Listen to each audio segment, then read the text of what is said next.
Happy NFL Draft Thursday.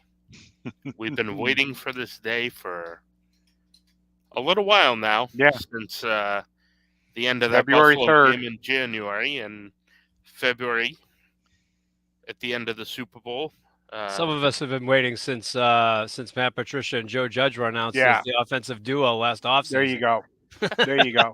That was a good date. You know, So we're gonna start here. Thomas a day Murphy, that will live in infamy. Murphy and Jim Hackett here. I'm at E2G Founder, Buddy Android, and we'll take you through night one. Want to say hi to our watch parties down in Leland, North Carolina, and in Tampa Bay. Hope you guys are enjoying the show, watching us as we get ready for the draft. Your first thoughts, I'll start with you, Murph. Your first thoughts coming into the night, what you want to see first as a Patriots person coming out of the weekend, and just kind of the NFL landscape coming out.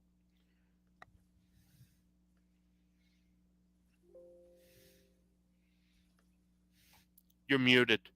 I was going to say, is that me or is it? All right. I'm sorry, I coughed and I muted myself and I forgot to unmute myself. That just as a Patriots outsider, we'll put it that way. I want to see the Pats, come out and maybe even be aggressive in this draft, move up as much as they possibly can into the top 100 to fill the holes that they have.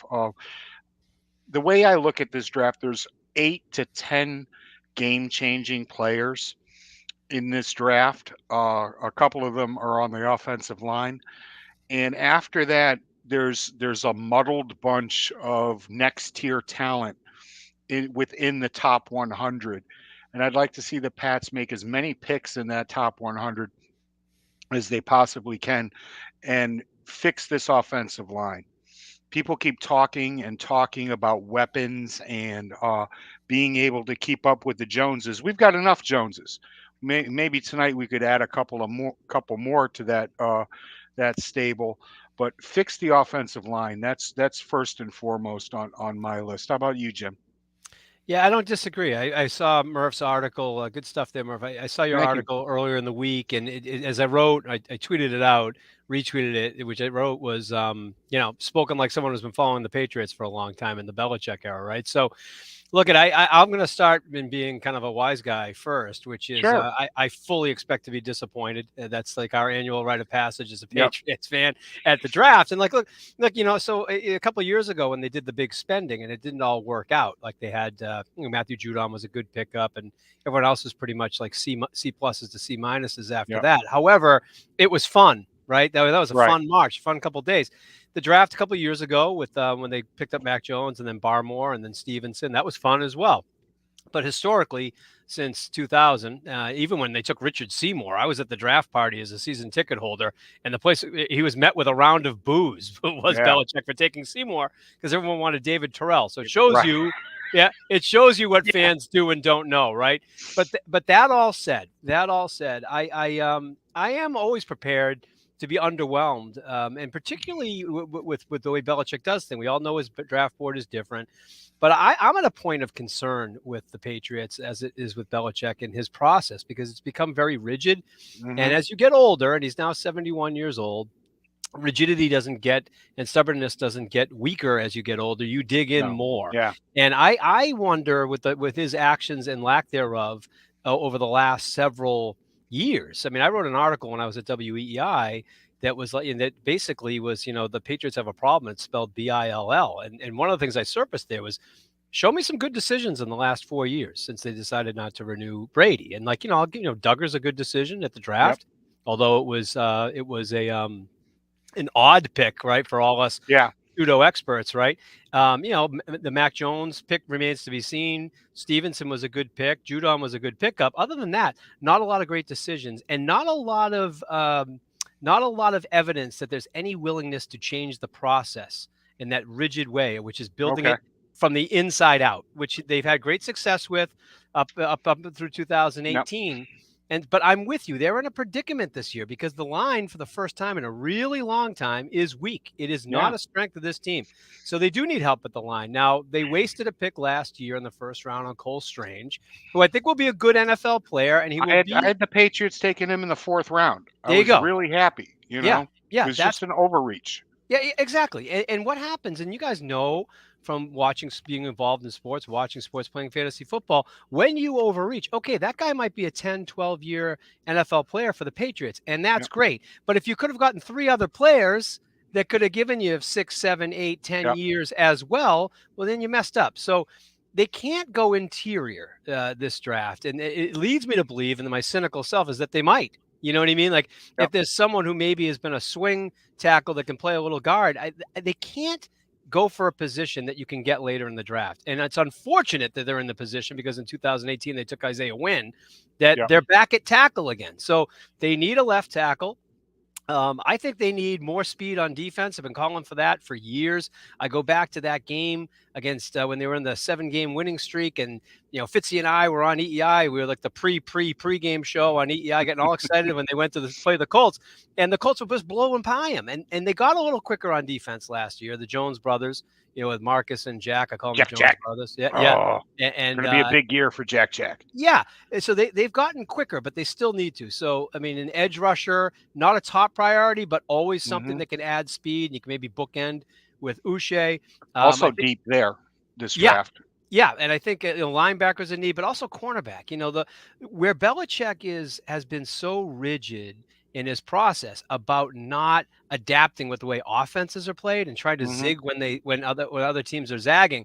Well, okay, it's okay to do that, but you can only scheme it up so much. As a 7-9 record would tell you, you can only scheme it up so much. At some point, if you're not going to go get a Tyreek Hill, an AJ Brown, a Deebo Samuel, or one of these kind of guys, you better get someone who can cover them. Right. So I think cornerback's a big issue, and obviously receivers an issue. They need talent there, but Murph, you hit it on the head because you've got so many holes to fill, and I didn't even scratch the surface with all of them. I just picked the ones at the surface. I don't know that with their track record, you can take your top end draft capital on a receiver. Now, if they were to get Zay Flowers or something like that, would I be unhappy? Absolutely not. I'd be psyched. Right. However, they've got so many needs, and my big take right now is like, can they move off of their process or Belichick's process? Is he willing to move? But is this willing the year? To his scouts? I mean, you just said it. I mean, you your quarterback can't look good if he has a second and a half. No question. To get rid of the ball. Yeah. And number two, if you don't have the people on the offensive side of the ball that are quick enough, and we all know that Jones has an affinity for making a big play, but he likes being a defensive back. That's why he played it his entire life. Yeah. He wants to stay there. And who can blame him? My question is there a weapon that will be there at 14 that you would make them that would give you a reason for them to move off that process, a process that's also mine, being a former center myself. I'm the guy that's like, you build the offense from the inside out, you build your defense from the outside in. Yep. And and true, it's a bit of a Bill Belichick bias in watching him over 20 years build a team. And but is there a guy there? It doesn't even have to be a wide receiver that you would take at 14 that could be a weapon in this offense. Maybe. I mean, they keep talking about running back with Bijan out of Texas, right? Which to me is crazy. But it's in the range of outcomes because, well, it's not crazy because he's a great player and he's a dynamic player. It's what the Giants did with Saquon a few years ago, right? Or McCaffrey, when he first came up. But I mean, how many Super Bowls have those guys won for their teams? None. None. And the concern I have with it, and it's nothing to do with the player. The concern I have with it is Belichick has shown a rigidity in his process where he drafts out of comfort. He can get grunts. I'll give him all the credit in the world. He's good at the grunts. He's good at the interior guys. He always has been. He's good at running back and getting them at good times. He's good at getting safeties. And then it starts to get a little dicey after that. And linebackers, although, you can make the argument that sometimes for a guy who comes, from the background that he had as a defensive coordinator for those great Giants teams with those great linebackers, I've been a little underwhelmed at times with the linebacking that they've had. I mean, Hightower was great. Mayo, solid. You know, Yep. Brandon Spikes, I was actually excited about many years ago, but he didn't really pan out too much. No. They've underwhelmed at that position a little bit for the genius that Belichick was Right. 30 years ago coming out of the Giants. So, you know, so back to the running back thing with the weapon. I think it might have been Colin Coward who said it, guys, and I thought this was pretty interesting. Or somebody said it recently. They just need a weapon at that 14th pick. A weapon. Whether it's a weapon in the secondary or it's a weapon on the pass rush, it's a weapon on offense. They need a weapon. They've got a great middle class in their 53-man roster. Right. Their 53rd, them 20 to 53 is probably as solid or better than anyone in the league, other than the elite teams. Okay. Right. And that can keep you competitive, but they're falling off at the top, guys. They used to have Brady and Gronkowski, and back to Moss, and on the other side of the football, you might have Ty Law way back, or Richard Seymour, or McGinnis, or whomever it might be. Rodney Harrison. They always Bruschi was a fantastic find there, you know. But they always had 3 to 4. Yep. 3 to 4 alpha dogs, and then a bunch of B players. Right. And their Bs were always better than everyone else's Cs and Ds. But they don't have the alphas. They might have one in Judon. And I would say Judon's an alpha for about 11 games. That's what he's been known for. And then it burns out. And yeah. then, he burns the candle at both ends, and then it's just not there at the end of the, at least in the last 2 years. And that was also the narrative that I got from people down in Baltimore when he came here. They're like, Murph, you're going to love him. In camp, you're going to love him. The first 6-8 weeks of the season, you're going to love him. And then around week 10, after the bye, something happens where he is just given every ounce that he has. The Patriots right now need somebody to take that pressure off of him, where he is not getting bullied by 2 defenders and straight lined, clotheslined on every single play, and they have to think about somebody else coming at him. Buddy, there's been a lot of talk about the Patriots going edge early. Do you think that could happen? I think it's a possibility. We got to see who slides. There's definitely that connection with Ferentz and Lucas Van Ness out of Iowa. He's an exciting player. A lot of talk about him. Guys like that are interesting because you hear he was a guy that was first mentioned. Yep. You know, like I'm talking back at the end of the season when people were talking about the draft. Those guys always intrigue me. Some of these people fall down draft boards over time, and you forget the big names that were surfaced in January and February. Now that we're at the end of April, you know what I mean? The draft is here. Caleb Ringo. Caleb Ringo. There you go. Yeah. But Miles Murphy, Steve brought him up on his show. Steve Balistreri, you guys go check him out at patsfans.com. And his mock draft, he had them going Miles Murphy in the first round. Now I like Murphy a lot, no relation. But I don't know if he's the guy that I would take at 14. Would you guys take a shot at Miles Murphy at 14, or is that somebody you would trade back for? Okay, buddy. Miles Murphy at 14, that's about right. I would take him at that spot. All right. Absolutely. Yeah, because I don't think he'd get by the Lions at 18, so I don't think you could trade too far down. Yeah, it's interesting. It's almost like a feel thing. Like for me, they get the right weapon. Like if it's a guy like Miles Murphy, or it's like a left tackle. Like I'm you know, I'm not going to be unhappy if they take the left tackle. I've written this a bunch of times, and I mean it. And it's interesting. During the Cam Newton year, I use this as a reference all the time. If you have an offensive line, you can do something. Right. If you don't have a line, you can't do anything. And if you're the Patriots last year, where you don't have a line, you don't have a coordinator, you don't have a scheme, you don't have enough talent, you can really do nothing. So where do you build the block? Where's the first building block? To me, it's on the line. But if a guy like Murphy's there and he can be a difference maker, then I'm pining for a difference maker at 14, or a difference maker that they trade up for, which is unlikely, or a couple of difference makers. Go back to your opening monologue, Murph. If you trade back, don't trade out of the first round. Give me 2 in the first round and give me some talent. That's if it has to be more grunt-like, as I like to use in the interior, then either build depth of talent in the first round, or get me someone that's a weapon on either side of the ball. There you go. There you go. And that goes back. I mean, I hate to keep running home to mama here, but I mean, I had the Patriots going tackle in the first round with with oh God, why am I doing this to myself? Darnell With Wright. Darnell Wright, you know, out of Tennessee, who I think could play either side. A lot of people have him hamstrung over there on the right hand side, and then coming back with Cody Mauch Yeah. in the second round. I read that in your article. I thought that was interesting. Look at it's not sexy, but No, it solidifies you. And when look at you're, me. I'm not sexy. You know, but not the sexy guy. and but that wouldn't disappoint me because at least you'd be addressing a need. My biggest fear tonight is going somewhere that you don't need to be. You know what I mean? Like you Yeah, could, they went and signed Mike Gesicki, who I like, and they've got Hunter Henry. So is tight end a need on the surface? No, but you've got what? Both of the contracts are expiring at the end of this year, right? right. So maybe tight end is a need. But I want them to be forward facing in this draft talent wise for what's in front of me in 2023.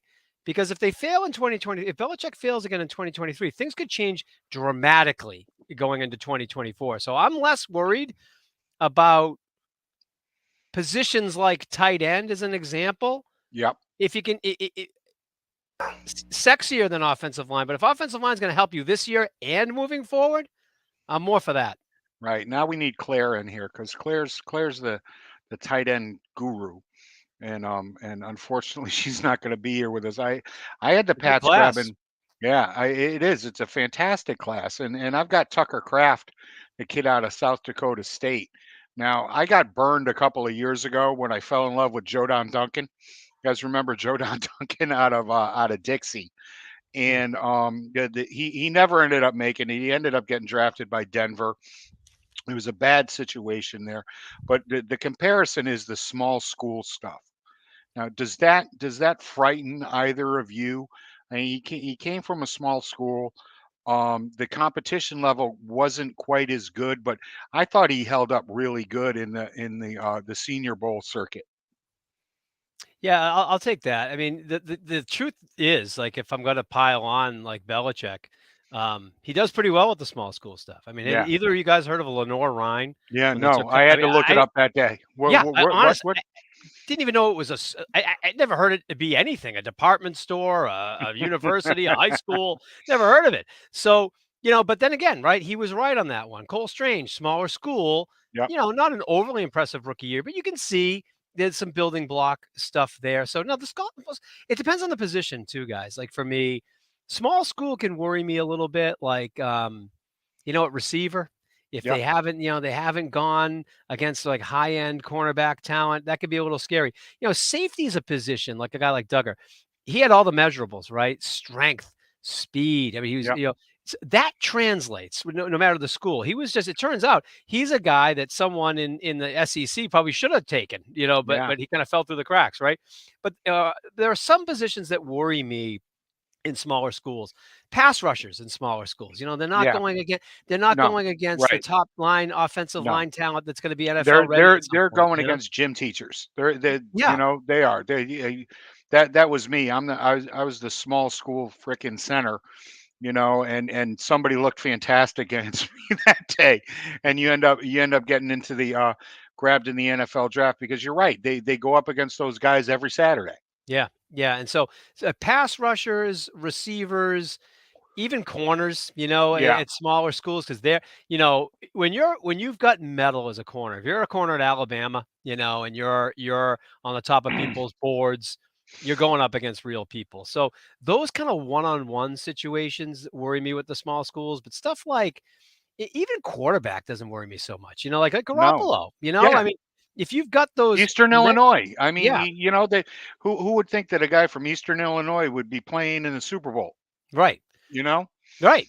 And had things been different here, you know what I mean? Right. Had Brady not basically replaced himself, which is what he decided to do. And Right. Godspeed, and boy did he. He played better in his, the last third of Well, his career. if Bill hadn't hung the phone up, when San Francisco called and said, "Well, are you interested in moving Tom Brady?" Yeah, right. and they had to call back about Jimmy.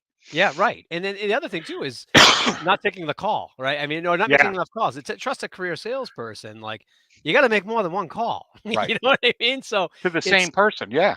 yeah, yeah, right. And to multiple people. So again, kind of back to that rigid process. But to answer your question on the small school stuff, it depends on the position. You know what I mean? Hmm. So pass rushers, cornerbacks, receivers, those positions worry me at small schools. Quarterback, not so much. Running back, maybe sometimes, but you can get small school talent. Remember, Yeah. was the kid on Green Bay a few years ago? He went to Buffalo. Oh, son of a sea cow. He was Um, my old show host, Pete Davidson of Fantasy Football Hour, would know this off the top of his head. yeah. Um, it'll No. come to me. Good back, but point taken, right? So I think it depends on the position for me. It depends on the position. What about you, bud? Just we do have a question about Bijan Robinson here. Yeah. Okay. And, Yeah. just Bring it about on up. where from our friends at the 305 podcast will be joining us in a little bit. Cool. What team is the best fit for Bijan Robinson? And That's we a good talked about question. him, playing against big competition in a good conference. Yeah, that's a fantastic question. I don't know a team that wouldn't be a good fit for him, but I would really like to see what Philadelphia would do with him in their backfield. Wow, it'd be dangerous with Giving them, him. yeah, I mean giving defenses just something else to think about there. Not that they don't have enough to think about already. I'd really like to see what he would do in Philadelphia, as much as I can't stand Philadelphia. Hmm. Um, it's a Celtic thing. It's a kid. If you grew up in the '70s and the '80s, you understand, guys. I, Um, you just don't like Philly anymore. But I really would like to see what he would do there. Hmm. Another great fit that I think he could. Another place that I think that he would fit really well is and I hate to say is in Tampa.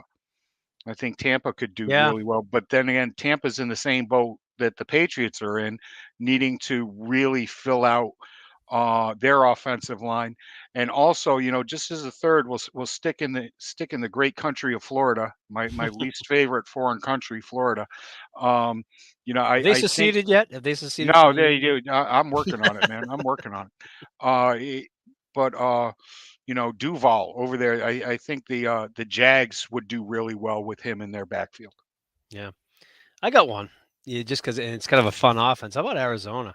Yeah, there How you about go. the Cardinals? With Murray and him would be Yeah, kind of interesting. You know what I that mean? would. So that's one I'm throwing in there. And there's a lot of RB talent in that division that they're stuck There in is. there. So But see, there's a lot of RB talent, I think, in this. I mean, there's a huge, I mean, not to go full money ball, but there's here's this team, and here we are, and 30 feet of crap. hmm, It's not there's a big fall off from Robinson to the rest, but there's a lot of good running backs that are available in this draft, and I think that you couldn't do that badly, if you went out and you got McBride or Bigsby or Evans out of Old Miss. Gray, I believe, is a good back, but another third down back. And then there's my draft crush this year. Everybody keeps talking that the Patriots really need a third down back, and I want to see Deuce Vaughn here. I mm, do. I want to see mm. Deuce Vaughn here. I love this kid. If you go check out his tape, everything is you talk about a weapon. This is a kid that you can line up all over the place. The only problem is he's 5 foot nothing and he weighs 100 and nothing. And I think he's going to He's like drop down. 5'8", 165, Yeah, I think. something Yeah, like that. tiny, Tiny little guy. my And size. yeah, yeah. Except I'm 10 Uh, pounds heavier. yeah, 10 pounds exactly. You could probably take a hit, but nobody hits him. No, Mm. absolutely nobody hits him. He's there and then he's gone, and he stops and starts on a dime. We keep talking about um, trying to get that sweet feet white aspect back into this offense, and I think this kid is sweet feet white, and Shane Vereen wrapped up into a tiny little package, a fun size Shane Vereen. Yeah. And if you could grab him in the 5th, and what I found out the other day from Classy Claire Cooper, check her out on Twitter at Classy Claire.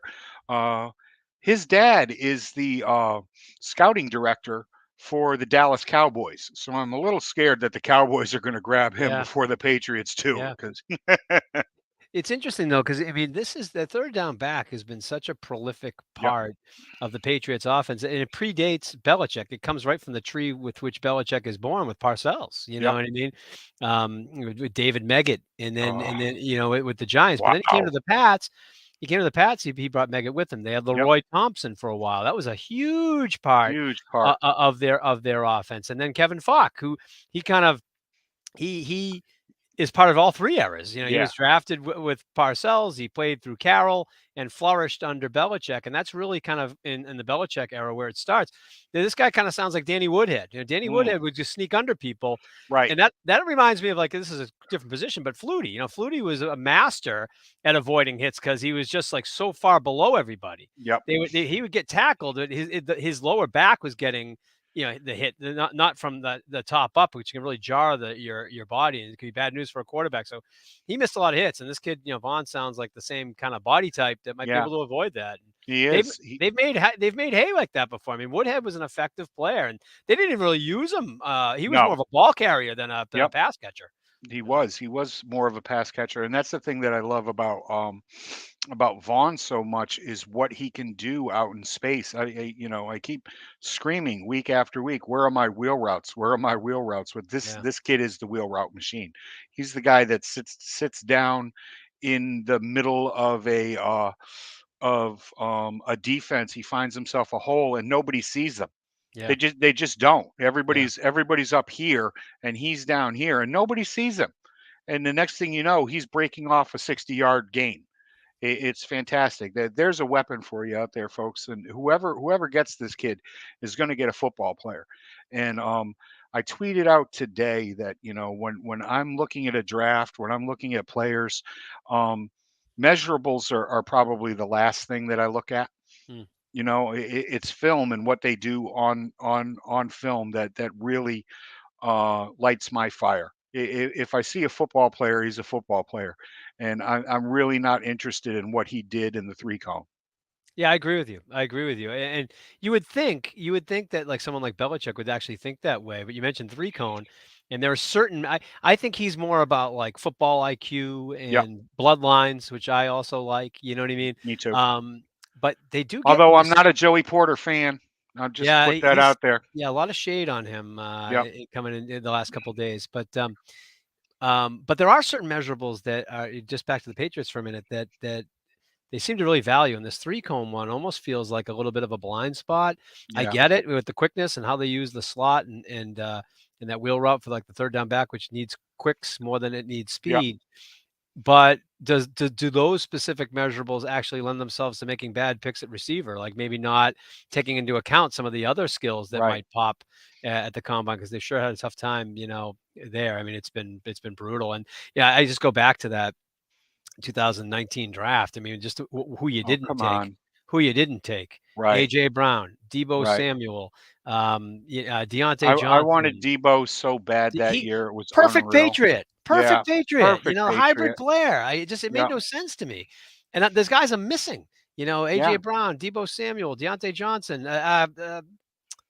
Hercules there on Seattle. Damn it. Why did I have to have that stroke Metcalf. at 19? Metcalf, thank you. I mean, Jiminy Crickets. What I mean? So when you mentioned 3-tone, you got me off on a rail there, just because I think sometimes, people get stuck in their patterns, and the Patriots and Belichick certainly are one. I like the 3-cone as something for like a slot receiver. Like I bet you Zay Flowers crushed it. You know what I mean? Yeah. But I'm more like you in that I like to watch football talent and can it translate on the field. So I just find it a touch ironic when they get stuck into these certain measurables. And I think it gets them I bet if you did a little bit of research in history, you'd see that's where sometimes they trip up on their picks, particularly on offense. A lot of talk is had. I'm sorry, buddy. I'm not meaning to take over this show. Oh no, you seem guys to be asking all the questions. I'm looking forward to I'm watching the draft, so Oh, all right. perfect. Right. Yep. There you go. And yeah, I've got it behind me, and I didn't want to screw up any I didn't want to get us in Dutch here by having the draft on behind us. They what was this? All right, let's circle back to the offensive line. You know, Heck, who do you feel is the prototypical Patriot out of these offensive linemen? Well, you mentioned one of them. I mean, Cody Mock really kind of seems to kind of hit it, but I think you can get him later, and he's in like one of those trade down scenarios, Yep. right? I mean, so not late as in out of the first round, but like later in the first round. So he kind of lends himself to that. The one that people kind of keep forgetting about, I just made some notes here, is the kid from Georgia, Broderick Jones, is the Yep. one that I hear about as someone that can, maybe really fits the bill, the bill as a bully offensive tackle. Yep. So I really, what I don't want is the Isaiah Wynn short arms. He was more of a guard, a tackle in college, and then becomes, uh, I don't want to say dysfunctional, but like a maybe out of position left tackle. They need to get a left tackle. You know what I Right. mean? They really do. And maybe Trent Brown has a bit of a resurgence. I'm a believer in that kid, but he might be more comfortable on the right, and that's how they're paying him. So yeah, Broderick Jones from Georgia is one that I had a note on, and then the other big So the other big you're out guys. on Skronsky then, I should say. No, I'm not out on Okay. him. I love the name. You know what I mean? I just don't know if he's going to be there at 14.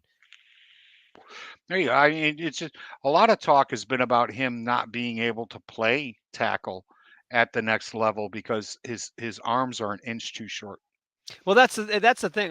Yeah, he's one of again. He's one of those hybrid guys, like the Yeah. Northwestern kid, smaller. And not that Northwestern's a small school, most certainly isn't, but it's not the kind of program that like No. Georgia, Alabama, Right. Clemson is. And sometimes those schools lend themselves to those kind of guys with those kind of measurables. So yeah, that's why I kind of blew past him. I want the prototype. That Broderick Jones at Georgia. He kind of feels like he's got the size, he's got the attitude, he's a tackle. Right. So if you're gonna go into that mold, then get the right guy that fits the suit. Now, with Jones, I think he's going to end up being the best tackle in this draft 3 years from now. Hmm. I just think there's not enough seasoning there after just playing 1 year as a starter. And granted, he was behind some of the best in the business, the best in the college business. But I really need the Patriots to make hay. If I love Paris Johnson, but there's absolutely no way he's going to be there, and that's why I Yeah, ended up going with Wright. With Darnell Wright. my Yeah. pick, Darnell Wright. And granted, a lot of people consider him just a right tackle, and the Patriots have a need at right tackle. There's nobody there right now, even though they picked up some good depth in the in the Yeah, off kid from the season. Bears. Yeah. Yeah. And but no, I as an offensive lineman, I feel that he's young enough and strong enough that he could make the move over to left tackle at some point in time, maybe right off the bat. But between him and Mosh, I think that it just fills two glaring holes, and then everything else that you do afterwards can be geared more towards the uh, the weapons that you were talking about on both sides of the ball. Yeah. Well, look at the history of the Patriots has been that they kind of do best late. You know what I mean? So, Yeah. third, fourth, fifth round is when they kind of get their gems. So according to your plan, that would really, I mean, completely fill the line of the issue up at the front, and then you can kind of take some positional, I don't want to say risks, but be more targeted with your needs at other positions that once that's fortified. But it's important. You can't do without it. But again, it's unfortunate that it's this year, because I really, as an ardent follower, an investor, or someone who's produced content for the Patriots about the Patriots for a long time, I really want to see Belichick held to the fire, and I really want to see change. But the Hmm. layout and the build of the team coming into this draft almost requires, it requires attention up front, Right. and that's where his strength is, and we'll see. But it's going to be about the talent they get. It's stuff like this where you're talking about Broderick Jones about being a little bit Green. raw. Yeah, this is where, and look, it all ends for everybody, right? You can't have Dante Scarnecchia forever, but this is where what a great asset he was, because you could take a developmental player like a Stephen Neal and make him Yep. an immediate starter. What a treat that was. Right. You don't have that luxury anymore. No, you really don't. But at least there's a slide back to it. And something that we haven't touched on yet was the fact that, the biggest offseason moves that the Patriots made were to the coaching staff. Now Yeah. I'm of the belief that Bill wanted O'Brien last year, and he just 100%. he just could not get out of that contract. He had made a commitment to Alabama. Bill wasn't going to backstab his good friend, and they ended up having to wait, and that's how we ended up with the experiment last year that was just mixing an acid and a base. And we all know, well, most of us know what happens in science class when you mix an acid and a base. You end up getting an explosion. Yeah. And that's what happened. Now we all know that O'Brien is a fantastic get. What do you guys think of Adrian Clem? Okay, buddy. I like As I was muted, yeah. Bryce Young went first overall. Yes, he did. Quarterback out of Alabama to the Carolina Panthers. That surprise you guys at all? Versus Nah. start, I had Bryce Young going one. Yep. Yeah. So, what was the question again? I'm sorry. What do you think of Adrian Clem? How much of an influence is he going to have on this year's offensive line as opposed to last year's? Because I have to believe that up and down that line, every time that they were told to do something by Matt Patricia, these guys were looking up and saying, "I've been playing this position for 25 years. You just walked over here from the other side of the ball. I know what I'm doing more than you do." Yeah. No, I like Clem being brought in. I was a big Bo Nix fan at Auburn. I'm an Auburn fan. And what I saw as far as protecting him and actually keeping him in the pocket, because he would bail out a lot right away. Mm-hmm. I mean, before the pressure was even there. So that told me he was part of the process of stopping Bo Nix from doing that every single play, running all the way to his right and just throwing the football. The Steelers, as far as the Steelers, that didn't, he was kind of out the door with them after 1 year. Yeah, it just didn't work out. That's all. A lot of people have made a lot of hay off of that story, and I think it's kind of low rent reporting because obviously it doesn't always work. It doesn't always work together. Two people, you that have never met each other, you can come into a situation, and we've all left jobs after a year or so saying this just isn't working out for me. I've got to move on. And I think that's what happened with Clem. Another thing that people need to understand is when you look at that Steelers coaching staff, those guys have all been there for 15 years, all of them.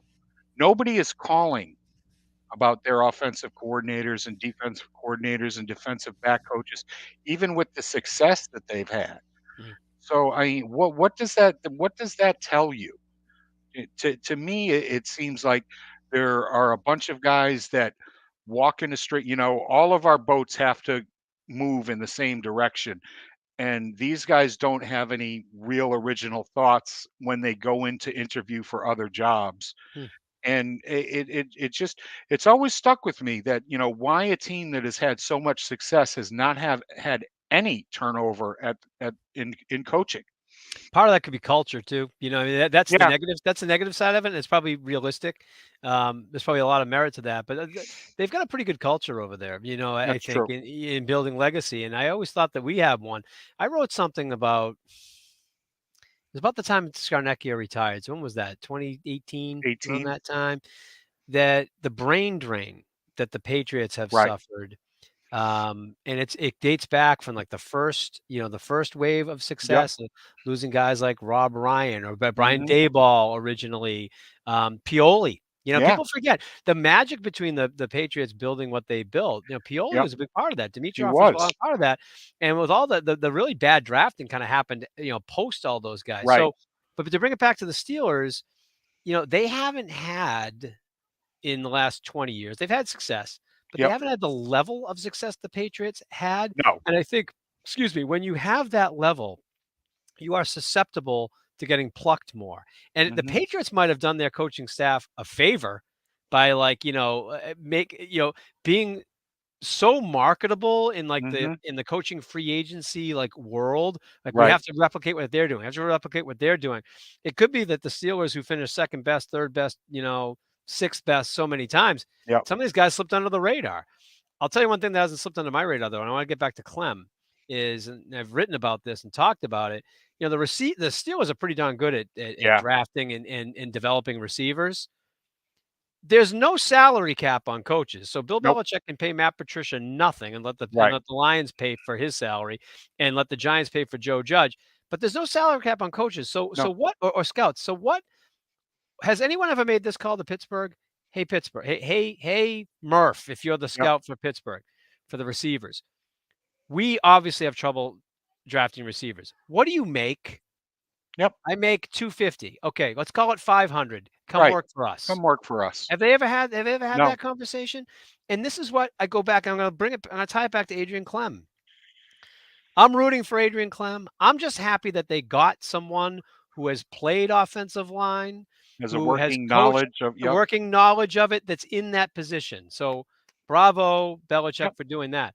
What concerns me about it, though, somewhat, this much, little bit, is again, it's part of that like tree. Yep. Everything is tied back to the It's Patriots. the old boy. It's the old boy network, and it really there's been no new or free thinking brought in here for decades. Zero. For decades. Zero. Every Yeah. coach that's in this system or has been in this system started picking up Randy Moss at the airport Right. Yes. and then Yeah. moved up and Or then moved up. or you're part of the Parcells tree, Right. the Belichick tree. Yep. And my question is how many, let alone how many flowers or leaves are still on that tree? How many bloody branches are on it? Right. Because now you're dealing with 3 levels of nepotism. You've got, Yeah. Al Groh's son, who was Parcells' defensive coordinator. You had Mick Lombardi, Yep. who was Belichick's confidant back in Cleveland, That's on it. the staff. You have his 2 sons, Brian and Steven Belichick. I mean, so how much fruit is left? And so when I see someone like in the offseason that yes, they got an offensive line coach, great. They got an offensive line coach that played offensive line and coached offensive Yep. line. Even what a novel theory. Even but- better. But again, ties back to Belichick. Right. That's what worries me. But you look at it and what is I mean, I've made a point in arguing with a lot of people as to why the Patriots are taking so long to get back into it. And first I point out, the Dolphins have been trying to get back into it since 1985. True. And but you look at what the Patriots lost talent-wise over the last 5 years, there are 4 Hall of Fame players, Hall of Fame caliber players that have left here in the last 5 years. Okay, you've got whether you agree with me or not, Edelman, Julian Edelman is the best postseason receiver that has ever walked the face of the earth, and I'll take that over, somebody who gets it done during the year every single time. And of course, Brady, Gronkowski, and Gilmore. Yeah. It takes time. And then the other side of that coin is what you were talking about with the brain drain. Okay. 7/10 of this coaching staff has walked out of this door over the last 5 years, whether it be with Flo going down to Florida and everybody that he took there. That's the And- one that Yeah. bothers me the most. He was the guy, a natural leader. Yep. And if you watch the Patriots defense get shredded in 2017 in Super Bowl 52, the Mhm. next year, what do? They had a really aggressive defense. And Right. the personnel wasn't different. Mm-mm. It wasn't different at all. What No, was different? it was the ideal. Flores. It was Flores. Flores was the Yeah. difference. I And would have then- called him. He was let go at 8:00 in the morning on a Yep. Monday. I would have been on I the would phone have with him been at 8:02. 80, yep, 8:05. I would have Yeah. been there. Please, 8:02. yep, please come back. And Yep. that whole thing happened with Belichick, and I congratulating him on getting the Giants job and this, that, and the other. I don't know what the hell happened there, but no, I would have been back on the phone in 5 minutes and say, look, Yeah. man, you come back, you'll be the heir apparent here. Yeah. You know, you can't really say that. You're not allowed to say that. What's going on in the draft? Stroud You got guys taken. did he? I believe so. Yeah, went Young and Stroud. Yep. And if All we right. go back a year ago, people were saying the first two picks in next year's draft are going to Yeah. be the Yep. quarterbacks, Young and Stroud, in either order. So Well, those two teams needed them. I mean, Carolina desperately needed a Yeah. quarterback. Houston desperately needed a quarterback. It was interesting to hear about the rumors about the Patriots maybe making a deal with Houston. It didn't add up to me. No, They just need a QB, right. and it looks like they got one. So They did. They got Yeah. one. And I think that, you know, they both got good young quarterbacks. I think that they're both going into situations where they won't be forced to start right away, but they could end up playing. They could end up actually winning those jobs yeah, right away. And then that's always a good situation for a young quarterback. What do you guys think of the Ohio State quarterback? What's the word I'm looking for? Stigma. I don't put a lot into that. You know what I mean? Like, I mean that they once upon a time, like Wisconsin running backs used to be bad, right? And then we saw Oh yeah. James White and Melvin Gordon. So Yep. I think it's the player. You know what I mean? And sometimes it's the system. Like, I mean, Florida, for instance, with the receivers, that was a danger zone because the scheme just didn't, like when it was Spurrier, it just didn't match up to what was happening at the NFL level. But I don't make a whole lot of that. I think there could be a very talented quarterback coming out of Ohio State that can win in the NFL. I think you might have just saw one. Yep. I agree. yeah, no, it's like the old players coming out of Duke. You know, they were great at Duke basketball. Yep. And then Grant Hill comes in the league and kind of changes that over. Yeah. Cherokee Parks tried bringing it back all by himself. But, Right. Yeah. Good. Now, did you guys make anything out of Will Levis's visit, or was it just Bill picking a possible future opponent's brain? I've got an opinion on this, buddy. You want to go first, or?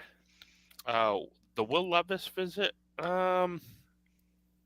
local ties. I know that. Yeah, Newton boy, And my hometown. Middletown I just boy. think, you know, they like the profile, and there's a few Yep. people who have made the Josh Allen comparison, and now Josh Allen is kicking their ass all the time. Yeah, he So is. to find that guy who could be, you know, a little bit of a project and maybe become the next one and bring them back in the division. That's all I could think of. And if you bring him in, and you can even kind of keep Mac around as the starter and find out, you know, year 3 how he's doing and maybe move on. But you would have to take him at 14. You would definitely have to take him with that first round pick, and that's not a pick that I am wasting on a guy when I need to make hay now. Now, I've been watching Will Levis play football since he was in high school. He went to Xavier High here in Middletown. You know, so of course I've watched him grow.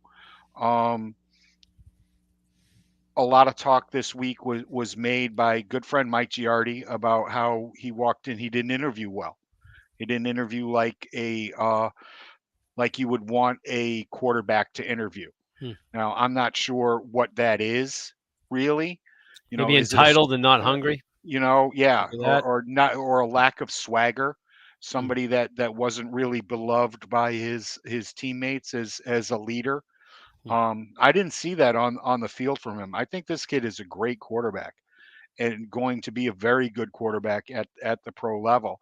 It's just the fact that I can't see spending the 14th pick or the 22nd pick on him when there are so many other glaring needs that you need to make. And I also think that it would really throw a bomb into this quarterback room. Do you guys agree with that? If the Pats went out and took a quarterback in the first round, I've got them taking one late because Bill likes to take a Wow. stab at quarterback. Whoa. Whoa. Texans traded up from 12 to 3, so they went 2 and 3, Wow, that's a Wow. power move. and Holy selected smoke. Will Anderson. Yeah, linebacker from Alabama. Yep.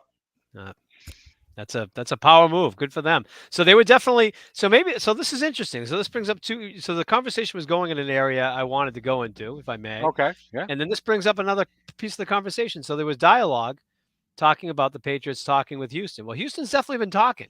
They Yeah. just made a trade. They had the second pick in the draft, and they just moved in to get the third pick. So what does that mean? Were those rumors? What did they maybe give up for valid? that? Hold on, I'll actually bring in Angel, who was the one who sent it to me. Okay. Angel from the 305 podcast, Murph, Jim Well, Hackett, buddy. Hey, Angel, nice to meet you. hello. Hey, bud. Pleasure to meet you. The Yeah. Cardinals get the 12th overall pick, the 33rd overall pick, a first next year and a third next year, and the Texans get the number 3 and pick 105. Wow. That's a good move for Houston, I'd say. Yeah. I'm thinking Houston won that trade, even though they gave up the additional first next year. I don't think it's bad because they had a plethora of picks. So I was like, you actually don't lose that much. And now you have 2 building blocks for your team by bringing in Will Anderson. Personally, I think Jalen Carter is the best defensive player in the draft. That's just my personal opinion. I would have gone with him, even though he had some off the field issues. But Will Anderson, I mean, the productivity is there when he was at Bama, so I'm not too mad about that. But I just felt if you would have gone CJ Stroud, Jalen Carter, I feel like that would have been the best play for them. That's just If Jalen Carter is your best defensive player in this draft, Will Anderson isn't far behind him. He's at 2. This guy's a safe pick, man. I mean, you never know what's going to happen with injury, but he is built like a brick, you know what house, and he's a 2-time Nation's Defensive Best Player of the Year award winner, and he's from Alabama. I think it's kind of hard to not about as safe a pick as the productivity Alabama's had. Right. You know, and to be quite honest, I mean, he's somebody that you can move around quite a bit, and that's just balls. Okay, I can hear the 2 to 6 talking heads tomorrow asking why the Patriots aren't making moves like this, and I'd be hard pressed to argue with them. And I don't like the 2 to 6 guys. No, but we were talking about this earlier before you got on, which is when we were strong conversation, deep conversation about the Patriots and where the success was in terms of like a 53-man roster, and if you take it from like 20 to 53, historically they've always been better than their opponents and their competition from that place on. Their B's are better than your C's and D's. Right. However, when they did that, they always had at least three alpha A+ talents: Brady, Gronkowski, Seymour, maybe it was Wilfork or whoever you want to put in there. Yep. Houston's got a power move of 2, not including whoever is on their roster. So that makes it worthwhile. And you gave up a pick next year, but they've been picking early for a long time. They're starting to fortify that team. I think it's a smart move. That's it. You can't afford and you don't need too many alphas, but you need some. Right. That's where the Patriots are lacking. And as long as it's not redundancy. Right. Which Seattle became really quick. Seattle became redundant really quick in their Legion of Boom out there. They backed up all-pro talent with high draft picks when they didn't need to, and they had to pay that all-pro talent, and everything else broke down around them. Quick quote, sorry to stop you guys. I just see a tweet from someone. It looks like it's Richardson at 4. Really? Are you kidding? Like it's gonna be Anthony Richardson at 4. Really? Oh my God! Wow. Well, no more has been 1-year contract quarterbacks for the bedraggled Indianapolis Colts, huh? Right. The run on 86 Chevettes. That's where I thought Levis was. I thought this is where Levis was going to go.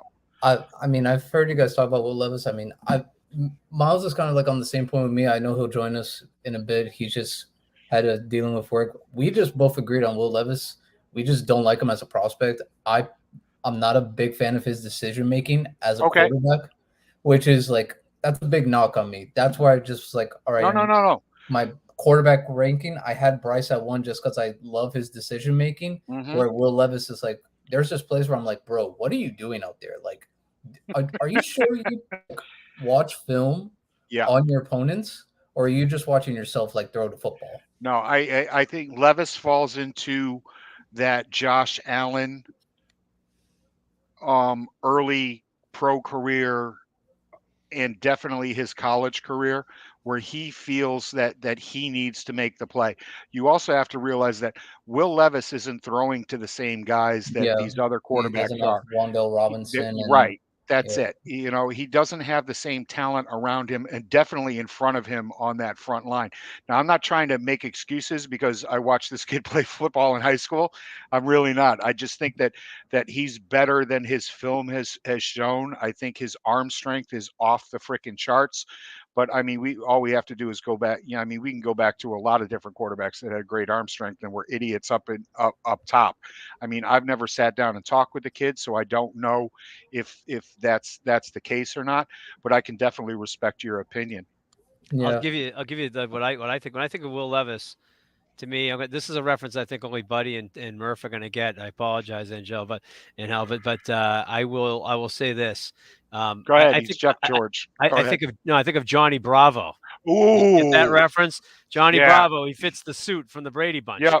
Fits the suit. He looks like the NFL part. He knows he's got the physique. He can't wait to show it off in his cutoff sleeves. Can throw the ball a million yards. He'd love to tell you about it. Fits all the measurables. And David Carr was the same way. And Matt Leinart was the same way. And I instinctively am a little scared about guys like that also. The guys that look good in shorts and shells. Yeah. And then the guys whose names pop late in the process. We talked earlier, like Van Ness was one of the first names I heard when the Patriots clinched the 14th pick when they ended up going 7-9. I think he's going to slip pretty far in the draft. I think he'll probably go mid-20s. That's No, but I'm just saying. But like, there are the guys whose names pop early, and I always trust them a little bit more than the guys who pop late. And Levis is a name whose name has been popularized over the last couple of weeks and banted about and stuff like that. And he's got that fit the suit kind of quality with the physique and all the measurables. I'm not sure. Johnny Bravo fits the suit. You can YouTube that one if you don't know it. Yeah, Angel, go check out a little Johnny Bravo there on YouTube, and you'll understand Brady Bunch. What we're talking about. What it was is that there was on the great show, the great family comedy of the late 60s and 70s that's been on reruns and syndication for decades after. The oldest brother. Episodes like 4. Like when I was like really young. Yeah. So I kind of have a glimpse of it, but the oldest brother, Greg Brady, was pinged to be in a TV show or a commercial because he looked good, and they wanted him to be the new Johnny Bravo because he fit the suit. They put the suit on him, and he fit perfectly. The suit on him, and he worked. But he was a cardboard cutout. Yeah. See, when you first said that, I thought of the cartoon Johnny Bravo. And the guy that's just in love with himself. I'll send you guys a link. I'll send you a YouTube link after the show. I got to excuse myself for 1 second. Yeah, no problem. I was just going to pick up on the we were talking about Will Levis in terms of the validity of the Patriots' interest, and to me it's it's interesting. I've got kind of like two things I want to say on this. I'm not exactly sure where I stand. I'm leaning on the first one, which is it's classic Patriots to do their diligence to see to get his marketability up, to see if there might be something where it positions them to move and really get what they want. A little bit of like shell game, a little bit of obfuscation there. That's what that seems like. Doing your due diligence. Should his name or the team that's sitting at the right spot might want to make a deal? Is this a guy that we should look at? That kind of thing. The other part of me, though, and I can't wait for Murph to get back, and maybe he's still listening, is with all this, it's been an odd offseason, with the Patriots and just really the lack of respect and the lack of like humanity with between Belichick, the coaching staff, and what is clearly water falling across the team anytime the name Mac Jones gets surfaced. They won't even say the guy's name. So part of me feels like there might be some validity to it. You know what I mean? Because there's been no evidence. There hasn't been a shred of evidence since January and before that. And you can actually say back to July last year when he put those two meatheads, Patricia and Judge, in charge of the offense. there's been not a shred of evidence that Belichick has any confidence in or doesn't want to sabotage his own quarterback for whatever personal, professional issues that are there. Now, how much of this is fake conjecture? The likelihood is most of it, but Belichick has proven to be petty. He's proven to be small in situations like this. He's proven to have a dead horse Rolodex that can fill any of the rooms that we're in here right now. Yeah. And I think there might have been some validity to it. Let's check this guy out because I think he's unsettled in his mind on the position. And by the way, I've said a couple thousand times, I'm not a huge Mac Jones guy. I'm about 70 to 75% sold that he could be someone you could set an anchor to and have some moderate success with. But I think he got sabotaged last year. It's a strong word, but I think it's real.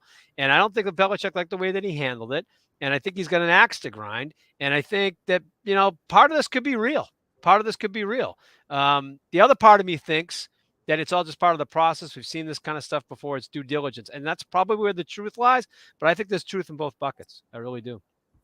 Yeah, no, I see that. The thing with the Patriots, like the last year, man, that was bad. Me and Miles we said it was like the play that like told their season was essentially that Raiders play. Yeah. That play kind of like told their season. Give it away. Yeah. And I'm like, man, bro, I was like, Mac Jones looks so bad. And then I heard yesterday on the Pat McAfee show about a rumor about potentially trading him for the second overall pick. I thought that was just smoke in the air. And I was like, if the Texans do that, I personally was like, okay, the Texans, you're just losers at that point. I don't know why you're an NFL team. They would riot in the streets. Yeah. I'm telling you right now, Texans fans would riot in the streets if that move. I don't think there's an appreciable difference between Mac Jones and Davis Mills. And I think if you gave Belichick truth serum back in 2021, he might have waited and taken Mills. Yep. I think that whole collaborative atmosphere thing was a little bit of a force the issue thing. And so that's what's fascinating about tonight. And we, Angel, you missed it at the beginning, but we were talking about it, which is, fully expect the unexpected. I always feel very confident. I'm going to be very disappointed by the time the Patriots pick rolls around when they either trade out, trade down, or take a position that Belichick's comfortable in versus what they really need. But fortunately for him this year, they have a lot of needs. So he basically just has to throw a dart, and he can probably get a bullseye or a 20 or an 18 or a 16 or something that can give him some points on the board. But I wouldn't be surprised if he threw one that hit the wall and didn't even hit the board because he has a tendency to do that too. I'm convinced that if Micah Parsons was there, that Mac Jones would have never been a Patriot. I agree with you. I think every team says that now. Well, yeah. Well, I said that then. So but no. As soon as Micah Parsons went off the board, I think it was at like 12 to Dallas or something like that. Yeah. Bill was set. Okay, now we can take the quarterback. Now you can go get your quarterback of the future. I'm not sold on him. I think you're right. It looks like Witherspoon is going to be picked going to Seattle. I actually even made a prediction. I told Miles my big prediction for the draft.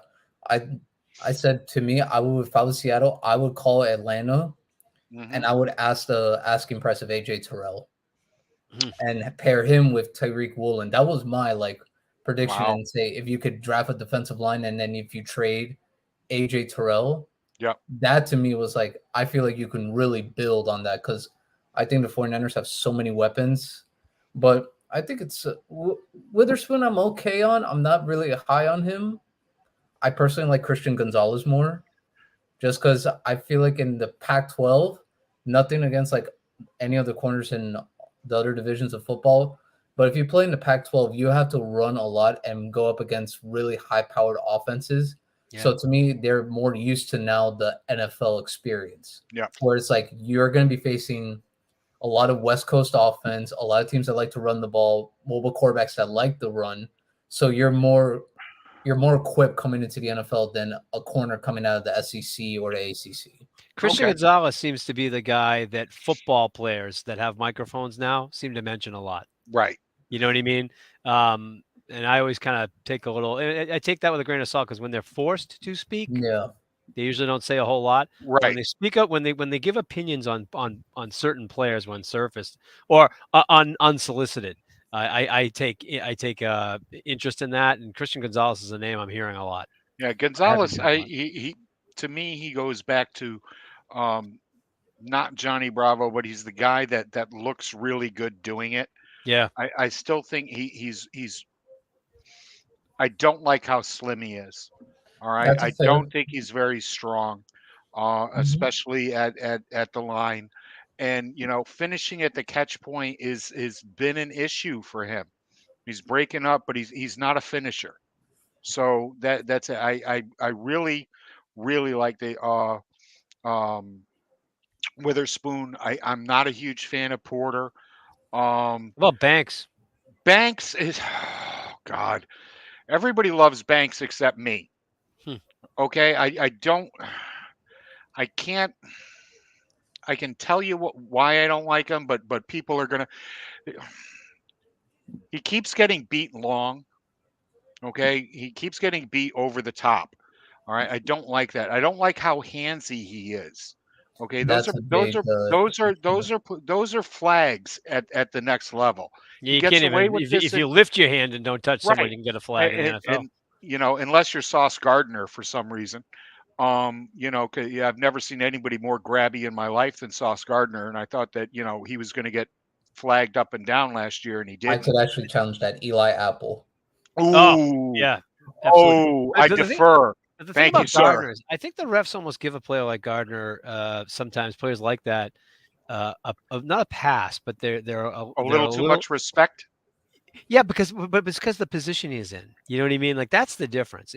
If you're grabby and you're not in the right position, that's when you Right. get flagged. But if you're where you're supposed to be, if you're in the right position and your hands are there, they'll let that go, and that's A probably lot of the it's a time, credit to though, him. man, I thought he's getting married to whoever he was freaking going down the sidelines with because he had a hold of a lot of hands and a lot of wrists. Yeah. Maybe he was giving away a bride there. Um, But no, that's my problem with Banks, and a lot of people are really high on Banks. I'm just not one of them. He's too grabby. There's not a lot of ball production there for the for the price, now somebody that I like that not a lot of people have been talking about is Kai Blue Kelly, and that's somebody that you can get a lot later. What do you guys think of Kelly? Don't know a lot about him, to be honest with you. So, I mean, I would kind of defer to you. I haven't got a lot of eyeballs on film with him. All right. Um, Anybody else have an opinion on him? Because I'm gonna go with I think that he's somebody that the Pats can grab in the fourth round. He's 6 foot. He's 6 foot tall, 190, and while he's not the shutdown corner that everybody screams for in the first round, that number one guy, I think he's that guy that you could put on anybody's number two Is he the and kid you shut wrote them about down. earlier in the Yeah, week? Is he he okay? is. Okay, I knew it He is. sounded familiar, but yeah, that was the first I'd heard about him. And he's got fantastic. I love his film. And I just think that he's somebody that could come in here and allow Bill to do what he really loves to do, and that's bracket number ones, and then send his number one cornerback over to shut down somebody else's number two cornerback. Yep. And if you can get that in the fourth round as opposed to spending a top 10 or a top 30 pick on it, why not? Well, Especially particularly for the way you laid it out, they go offensive line. They're going to have to do yeah, that, and you're going to have to rely. choice. But they're going to have to rely on Belichick's ability to scheme. But we talked about at the outset. At some point, as all this offensive weaponry and talent gets faster, quicker, stronger, bigger, you're going to have to get someone who can actually cover outside of the scheme. You know what I Yep. mean? They can just has that talent. They can work within the scheme, and you can work, to improve. But they need talent there, man. They need talent there. They do. This kid might have it. I mean, so that's. But they found a couple guys late last year. The both Joneses, and that worked out. But I think they need, And if that's a lot. available, an alpha at that position. Yeah, I loved Jack Jones's pick last year, and I was pleasantly surprised by the other Jones kid, and I can't see them going back there again. I could see them surprising everyone and going safety. It's a sneaky position of need. It's not one that I would target because you've got Duggar, you've got Adrian Phillips. They've got some depth there. There's a Keon Crossan, or there's some other guys who can play there. but McCourty's gone, and then and Adrian Phillips is, I think, in his last year. Yep. So it's a sneaky position of need. However, it goes back to the first thing I was saying, and Angel, you missed this, but they got to get. I'm hoping that Belichick can get out of his comfort zone of grunts, which is interior offensive lineman, interior defensive lineman, the occasional linebacker that normally can stuff the run and not so much rush the passer, safeties and running backs. Yeah. That's his comfort zone, and throwing a punter and a kicker too. Like, they got to break out of that because the league is growing outside of how they build from the inside out. But we need a punter and a kicker. We do, but can we get them on Saturday or Sunday, please? Sunday. Or like Sunday. Monday, like in the UDFAs, wouldn't be a bad thing either. Nope. Go ahead, Would not buddy. be a I know the trade you're talking about. Yeah, I'm just gonna- do you know the whole parameters of the trade? I know. Yeah. Now the Cardinals will move back up to 6, probably to get ahead of Vegas to draft Gonzalez, would be my guess. Yeah. I was kind of looking forward to watching the Lions. Are interesting now. They're starting to build a little something. I'm kind of interested to see. So they traded with Okay, Arizona. Yeah, Arizona Arizona. just moved up back to 6. They gave the 12th and the 34th pick. to Detroit. Yeah. That might be I okay think for that's them. good for Detroit. Wow. Yeah, That's They're- a nice trade for they're- Detroit. acquiring assets. Yeah. Yeah. I really thought the Lions would stay and draft a defensive lineman to help Aiden Hutchinson because I'm a fan of their offense, but man, I've had so many questions on that defense. Mainly the first half of the season. The second half of the season, they played really well. I thought they overachieved. Yeah. But I figured another defensive lineman. I thought of when Buddy showed like another trade. I went and saw the details. I was like, oh my gosh, wait, is DeAndre Hopkins finally on the move? But no. Yeah. Nope. They need Detroit needs it at all 3 levels on defense. They need it up front. Yeah. They need the front 7 Their and the secondary secondary. is terrible. Yeah. Nobody is taking on DeAndre Johnson's contract. Not at this age, not at this stage. Need DeAndre Hopkins. DeAndre Hopkins. I'm Yeah. sorry. Well, I'm pretty sure if they like work out a trade in just the structure of the contract, it's like, hey, we'll pay 15 this They'd year. have you pay to. 15. Yeah. All right, Murph's having a couple sips of something. I'm looking at a drink that's over there. I'm gonna take my grab it. camera. I'm gonna get my camera off and come back. I'll be right Go back. grab it. Go ahead. Go Yep. grab it. Paris Johnson. That's a good pick. Yeah. Paris Johnson. I like that. Protect Kyler. That's a good pick. Yep. I'm not too Nice. mad about that. No, I mean, we all expected him to be gone anyway. There was no way that Paris Johnson was going to fall down. It just wasn't. He's just the prototypical plug and play guy that's going to be there for the next decade. This is Paris Johnson. Yeah, keeping a quarterback pretty, and that's what you got to do. He's a big, strong guy. You got to keep your quarterback pretty. This guy doesn't have much fat on him. No, Wow. no. He looks like a defensive end. He does. Yeah. He's got like a Willie He got- McGinnis. Yeah, body. look at it. He's standing there with the God, man. Well, maybe when I was 20, 22, 23, I'd stand there in that zip down, but I'm not doing it now. Not with all the food you put up on Twitter. I mean, you got to send some over here. I'd be happy to come over and cook for you guys any day. That'd be great. That'd be great. So Teach my wife. just to reset, night 1 special, E2G Sports, got Murph, Jim Hackett, Angel, at E2G Founder. We'll be joined by some other guests later on, and some watch parties going to be checking in just to let us know the lay of the land. How Cool. Yeah, we got Fitzy and the Ewoks coming in later, I heard. Really? Yeah. Your boy Fitzy is a surprise for you. My boy Fitzy? Oh, I'm sorry. yeah. Did I ruin the surprise? Nick Stevens is coming in? Yeah. Oh, I'm very excited. Yeah. You yeah. know? That's great. He's on the air right now. But, I know. Yeah. I sent over the invite and we talked. So Excellent. There you Excellent. go. There you go. And I gotta tip out of here. Before Buddy sprung this on me, I had already promised to do a couple of other shows and do some stuff, but I'll stop back in a little while if you guys will have me back.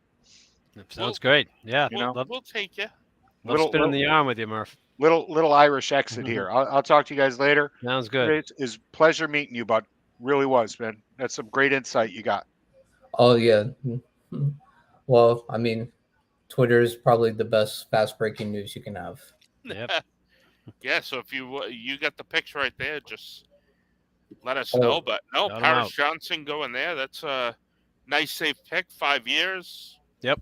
You got protection from Murray when he does become healthy. And the thing I like that they did is getting a first round pick next year, because with this whole telephone burner phone scandal they're going through, they may lose a first round pick next year. Yeah. So they'll have a first round pick. Yeah. But at least they acquired some picks. Oh no, that wasn't them. That what was it them? I forgot Yeah. for the tampering.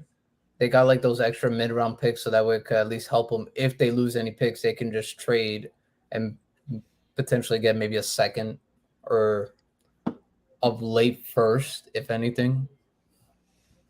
That's one of the one of the areas I've been, and Angel, we're just meeting, but I've been, very vocal the last year plus on just my dissatisfaction with, Belichick's approach and his rigidity and stuff. One thing I will give him of his process is unwillingness to move, his unwillingness to change and adapt, his unwillingness to be accountable for his, poor decision making and the business as usual approach. However, one thing I will give him a lot of credit for is anytime he's very methodical and deliberate with the people he does not resign. And it's very rare that the Patriots let someone that is going to make an impact negatively on the fan base go where he doesn't get a compensatory pick. Just making kind of bringing this back to the fact that Buddy brought up that they got a first round pick out of this trade to maybe fortify what they might lose. I'll give Belichick a little stick tap for that. He usually, if he's going to lose someone that he drafted in the third round a few years ago, he usually gets a compensatory pick in that round. And that's part of his algorithm that works. It's the other stuff that bothers the only thing with Bill Belichick, he's kind of shown it. He'll get rid of a person a year early than a year too late. No, he's been doing that for 20 years. Yeah, so I see that with him. Yep. But I could also say the Patriots have had so much success throughout the years. I'm kind of like, all right, your time is done. Like, you've been on the top for like a little too long. That's just my like personal opinion. But now I feel like that title probably is going to belong to the Chiefs. So that's just my personal thing. The one thing I did talk about it, and I know it was with Miles. I know he's going to join us in a little bit. I said the biggest thing I do not want to see happen, just for the fairness of the NFL, I do not want to see the Dalton Kincaid fall to the Chiefs. I feel like if Dalton Kincaid falls to the Chiefs, they have another Travis Kelce. I'm like, okay, like what? Why are we even playing? Essentially, now the Chiefs just run 2 tight end sets, and Patrick Mahomes has another third down, like sure-handed tight end. I'm like, all right, people, could we at least make this fair? That's kind of been their MO in terms of like, refortifying and positions of strength in the draft. And they draft late and they get these guys, and it's a really deep tight end draft. So they're going to get somebody. The biggest steal I think they got in the past drafts, and I think it might be obvious with you guys, Creed Humphrey. That was the best steal I've ever seen. And I'm surprised he fell all the way there, considering how he was there. Oh, the Raiders pick us in.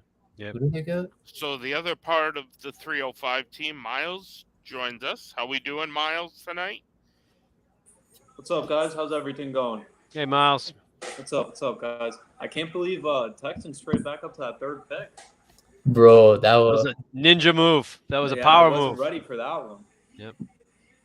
I got to tell you, if I was a Texans fan, we've been talking, Miles, for a little while about, like, I kind of brought up the point of just talking about how the Patriots build with like a strong middle class, but they did that with most success when they had at least 3 alphas at the top, like a Brady, Gronkowski, and, maybe Hightower, whoever you want to call it. Or, dating back before that, Moss, Welker, Brady, Seymour on the other end, 3, 4, 5 alphas. Houston now has positioned themselves to add 2 alphas to whatever they might have. You know what I mean? So it allows them now to build out depth and a strong middle class. So making a move like that in the position they're in, I thought was smart. Yeah, and I love the value of it. If you're going to have the 2nd and 3rd pick, I mean, and you get a quarterback and a defensive end that you feel confident in, and those can be the cornerstones at those positions, I mean, might as well make the move if you have the draft capital. It is a little rich, though, 12th pick and the 1st pick of the 2nd round. So better hit. I think it's worth it for where they are, though. Where they are. They're so bad. Get those. Yeah, they're terrible. They get those 2 anchor players, and I think that's it was a smart strategy by them. They need to start the new era. Like it can't just be okay. We had Deshaun, and now we're just kind of waiting in the water. Like they needed something to build around. Yeah, and the other thing too is we were talking we were talking about Will Levis, and what this tells me, based on the fact that you heard that Houston might have been interested in him at 2, is that maybe those conversations that Belichick was having and that Houston actually was open for business, right? That's what it's proof that Houston was open for business, that they moved up. So how many conversations they had, we're never going to know, but they were open for business, clearly. And I'm very surprised because, I mean, at least all the chatter I heard was Levis is, if he's at 4, the Colts are taking him. And they went with Richardson. So, listen, I don't see a spot for Levis right now. Unless somebody comes up, I think he might slip right now. Watch Atlanta just tape. We're like, you know what? Instead of Desmond Ridder, let's go with Will Levis. Okay, maybe they do see a spot. I guess Tennessee, I guess, would be the last spot I can realistically see. Tyree Wilson for the Raiders, defensive end, Texas Tech. They just need players right now. They just need players. They just need players right now. Need players. It would be funny if they took a quarterback after just getting Garoppolo. Yes, Miles knows I am a hater of Jimmy G. I will admit it. I'm a hater. Like I am one of those people. I don't say Jimmy G. I'm like Jimmy Gag. Like that's how bad you are, bro. I like the player. But he's fragile. He just can't. Buddy will remember this reference. But there's some talented quarterbacks in the late 70s, early 80s, and every time they played, they were great, and then they'd be out the next week. As Dan Pastorini was a Houston Oiler, and Vince Ferragamo, those two guys had everything. They had everything. They just couldn't stay on the bloody field. Couldn't get on the field. That's Glass Jimmy's problem. Yeah, You guys should have helped us on our quiz because we did a quiz yesterday. Well, not yesterday. Was it yesterday? Yeah, yesterday. That we had to name every first overall pick from 1980 till last year. That's tough. We got pretty close. We were good. We were like from 99 on. We had from 99 to last year. We had that down pat, and then we knew a couple here and there. Obviously, you get the famous ones, Elway and stuff. But there's some random ones, and they kind of give you a little cheat. They tell you position and college, and I was just like saying, wait, who is defensive end in state for the Browns? I'm like, bro, who is this guy? And then we found out later it was Courtney Brown, and then there was a couple of people named Sims, like in the 80s. Was Kenneth Sims the number 1 pick in the draft, or was he like? Yes, 82. Yeah, 82. Irving Fryer was number 1 in 84. Yeah, that's how good the Pats were in the early 80s. That was fun. Russell Maryland. He was up there. Kenneth Sims. They took Kenneth Sims who had a broken knee instead of Lawrence Taylor. Oh, jeez. It's tough. Imagine if they had Taylor and Tippett. Imagine that. Yeah. Would have been crazy. What are we thinking here? Are we thinking this is Bijan? I'm so down for Bijan to go to the Atlanta, but bro, they're just so Atlanta needs a quarterback, man. They need everything. You don't like Ritter? I mean, 2 touchdown passes? What am I supposed to I'm sorry, I put Ritter's just bad. Give it time. I'm a Ritter guy, so I didn't like him in Cincinnati because I'm like, bro, you have such a great team around you, and you barely do anything on offense. Well, I mean, regardless of who they draft, are they going to figure out what to do with Kyle Pitts? Is the real question that they need to figure out. Dynasty fantasy football owners everywhere are just like shedding tears thinking about Kyle Pitts, man. The heartbreak. But I mean, a skill position of Drake London, Bijan, and Kyle Pitts. I mean, Then you know if you have a quarterback. Then you know if that's your skill position players. Yeah. And Cordell Patterson as the backup too. That's a solid group. And it is. NFC South is pretty much up for grabs. I mean, I know the Saints got Carr, but it's Bijan Robinson. It's a good pick for them. I like it. It's a good pick for them. I like it. Maybe Tampa moves up and grabs Levis if you keep sliding. I think it's Tennessee. Tennessee would be a smart one. Would they give Kyle Trask a chance in Tampa Bay? Like a real chance? I wonder. I don't know. I'm gonna be like one of those people. I think the coaches, if they draft a quarterback and they have like someone waiting in the future, it's like, oh, Kyle Trask or any of those backups, and there's still like options for a quarterback, it's clear that they saw something in practice was like, yeah, no. That's just because it's when I think the best example is when I forgot which team it was. They drafted a quarterback, a young quarterback, but they started some other backup. Who was it? Oh no, it was the Eagles. They in that last game when they played Washington, and they wanted to, yeah, they benched Jalen Hurts, and they said, "Oh, we wanted to see this guy how he was on the field." And it was like he's been on the team for 3 years. What have you seen at practice that makes you say, "Yeah, I want to see him get some reps"? Yeah. It's a little different with Tampa just because Brady was there, right? So I'm just wondering what they have in Trask. You know what I mean? Because he was a guy that fit. Again, I'll go back to the Johnny Bravo. He fit the suit, right? He has all the physical tools, but we just haven't seen. We haven't seen him. I haven't seen him in 3 years. You know what I mean? I'm wondering. They got Mayfield too, right there. So yeah, I would rather just give a shot at Trask than Mayfield. I feel like we've seen everything. Yeah. Yeah. Bijan, yeah. Oh man, bro, Baker Mayfield. I like the Bijan pick. Bijan is good. I like the pick. And he's going to a head coach that previously runs the Henry, football. so we know that he's got experience with a featured running back too. So I like that move. Man, personally, I hate it for fantasy because now what are you going to do with him and Cordell? Just Bijan all the way. Patterson's getting older, right? Patterson's what, 32 now, so you know you can use him. He'll spill him. You know what I mean? And he'll be a gadget guy, and you know, Kurt, I love Patterson.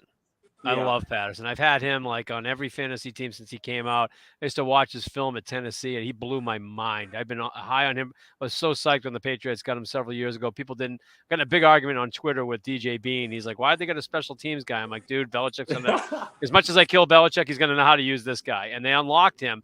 And so I'm a huge fan. But owning as many shares of him as I do in fantasy football, I can tell you, he played really hurt last year. He was need to limit him, and now he can be in a role that he'll actually probably flourish in, you know? Yeah, use him more of like a wild card type of player. Switchblade, yeah. Yep.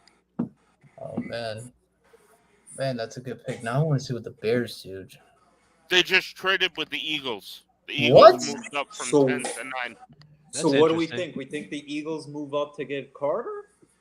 Oh my God, bro! Jalen Carter in the middle with I mean, they're basically building Jordan 2.0. Davis. Jordan Davis.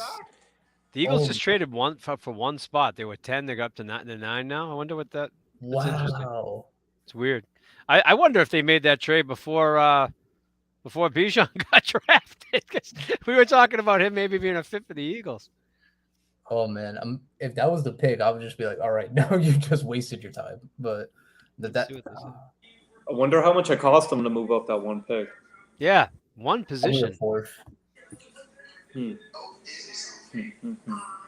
Okay, yeah, the 10th pick and a 4th, and Nets here. And then Nets here 4th. I'll take that any day. Yeah, that's not bad at all. What's the trade? The 10th pick this year, so the one behind, and a 4th Nets here. That's an easy call. Yeah, that's an easy trade.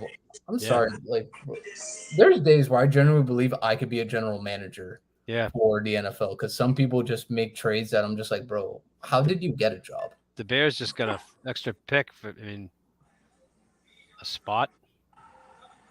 Man, so what's the biggest surprise so far? Is it Witherspoon going to Seattle?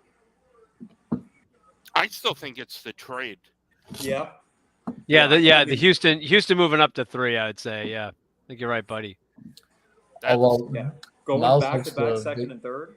Oh, that's yeah. crazy. That's literally. Miles is hoping for like So for Buddy and Jim, for you guys, like just for knowledge, Miles wants like this move to happen. I don't think he'll say it, but he wants it to happen. The move tonight, Dalvin Cook gets straight to the Dolphins. I don't think it'll happen today.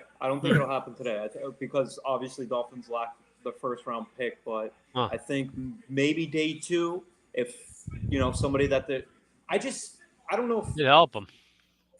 I just don't know if the Dolphins are going to do that, considering they brought back every running back that was on their roster last year. But I mean, it seems like they've had conversations with the Vikings, and from what I've seen it looks like that's the team that Dalvin would like to end up with. So I wouldn't be mad at it at all. But it's good news for her. It's good news for Alexander Madison. Oh, and it's just the lack of draft capital, and I just don't know if it's worth it taking another running back when you already have 4 under contract. Yeah. But, I mean, we've talked about it a lot. The running backs for the Dolphins, they're just not good. Dalvin's got a lot of miles on him. Yeah, he's got a lot of miles. I mean, no, I think rightfully so, because he's just been so good ever since he's come out of Florida State. Yeah. Credit to him because he did fix the fumbling issues and the injuries. He's gotten through the injuries too. He was an injury risk all his first half of his career, and he's straightened himself out the last 3. Yeah, so I do give him that. I wasn't that high on him coming out because I was like, bro, you turn over the ball. Like, to me, if you cough up the ball in college, you're gonna cough it up in the pros. That's just been my thing. But he hasn't done it that much, so power to him on that. And he's been really consistent. He's always there every Sunday. He rarely misses, like you said, with the injuries. Yeah. And he still has made big plays. He had that long run in Buffalo this year. Yeah. That one big play against the Colts. Thank you to the Indianapolis Colts for I feel like that was the day everyone finally realized, oh, maybe Jeff Saturday is not a good head coach. Right. I could have told them that the day they hired him. Yeah, I'm like pure momentum wins when they had him. That was just emotion. They won one on emotion, But Dalvin's a 20 plus touch a game guy, and he has been for a long time, But he's got to be pushing 30 now. Oh yeah, I mean, if it's like a car, it's like that car that's like about to hit 20,000 miles, and you're like, I don't know, I like it, but there's this car that has 3,000 miles, and I'm like, man, that one's still fresh. Like, I can go at it like crazy. You should meet my second car. My second car is a 2009 Acura MDX. It's 200,000 miles. Forget 20. Thing's still working like a charm. Credit to you. I keep the old one around. One new one, one old one. Anything on the 9th pick? Checking right. Eagles pick is in. Jalen Carter. They got Jalen Carter. Huh. Jalen Carter is going to be a Philadelphia Eagle. So I mean, I'm just trying to dissect how that trade went down. Were the Bears going to? I mean, you move up one spot, give up a 4th pick to move up one spot. Were they so?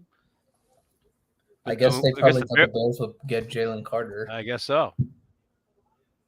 But man, Jalen Carter with Jordan Davis, Hassan Reddick, man, that's a really good defensive line now.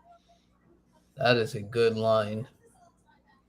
I thought they would go more in the tackle spot to replace Andre Dillard or maybe whoever they get at tackle and move them to guard and see where they go. I thought offensive line was in play, but they did lose a lot of defensive players this free agency. So it's a great pick. So I'm not going to shy away from that. Well, as we saw in the Super Bowl, that line can move the pile. I mean, they're right. Yeah. Oh no, don't get me wrong. I was rooting so hard for the Chiefs. I'm a big Pat Mahomes guy, and I was like, bro, the Eagles, man, they could go away. I don't think they're that good, but great team. You're a worthy opponent. Sorry, guys, had a little technical difficulties. That's okay. No worries, Maya. Welcome what back. do you think of Jalen Carter going to the Eagles? I mean, to move up only one spot and give up a 4th round pick, I think is great business. And Jordan Davis, Jalen Carter, Hassan Reddick. And Hassan Reddick, yeah. I mean, basically inside, they got their replacements for whenever Brandon Graham and Fletcher Cox move on. It seems like when you go to the Super Bowl and you have 2 first-round draft picks, I don't think you can really do much wrong. The defense is definitely the need there. Yeah, they already had a good defense. I know they lost some pieces. I know they lost CJ and stuff. So we'll see what they do for the rest of the draft, but they're going to be pretty strong again next year. I do want to see I also found it very interesting that they added a pick because Arizona tampered to get Gannon. Yeah, we talked about that. Where did that come from? Yeah, that's where I was confused. It's announced the day of the draft? That and the whole Lamar contract extension announced the day of the draft. And Miles, tell all of them your prediction for Lamar yesterday. Miles had a really good prediction. I was saying that what if the Texans made a move at 2, traded with Baltimore. Baltimore used that pick to take Anthony Richardson, and then with the extra stuff that they got from Houston, got DeAndre. So they didn't make the same mistake. But we saw what the Texans did, and Lamar got paid. So I figured the Ravens today was like pretty much a deadline. Either you're going to sign them or you're going to try to move them for picks and somebody they could use this season. It's an interesting theory. It could have played out that way. I honestly, the first thing that I heard that was just like, all right, let's just the craziest thing you can throw at the board. And I heard, what if the Patriots move Mac to move up and get Levis? And yeah, we were talking about that before you came on. Yeah. As of right now, it's still in play. I mean, Levis is sitting there. I mean, they might not even have to move at 14. Here's the thing. It's a couple things on that. I want to go back to the first thing you were talking about with the Lamar and Richardson thing. You know, I think we're not there yet, but we're coming to this point that unless you can get the guy that you're going to keep and invest in, like a Mahomes or a Josh Allen, maybe Hurts is one of those guys, I think you're going to see the NFL start to treat quarterback like how college treats quarterbacks, where it's like, if I can get 4 or 5 years out of Lamar Jackson per se, and then Anthony Richardson's coming up, I'll save the money and get the rookie contract again. You know what I mean? I think that's coming. You're already seeing it in bits and pieces. And it wouldn't surprise me. What would surprise me, the Patriots doing it, is because they've got one on a rookie contract already, right? But the reality is that there's so much strife there in terms of what we're hearing.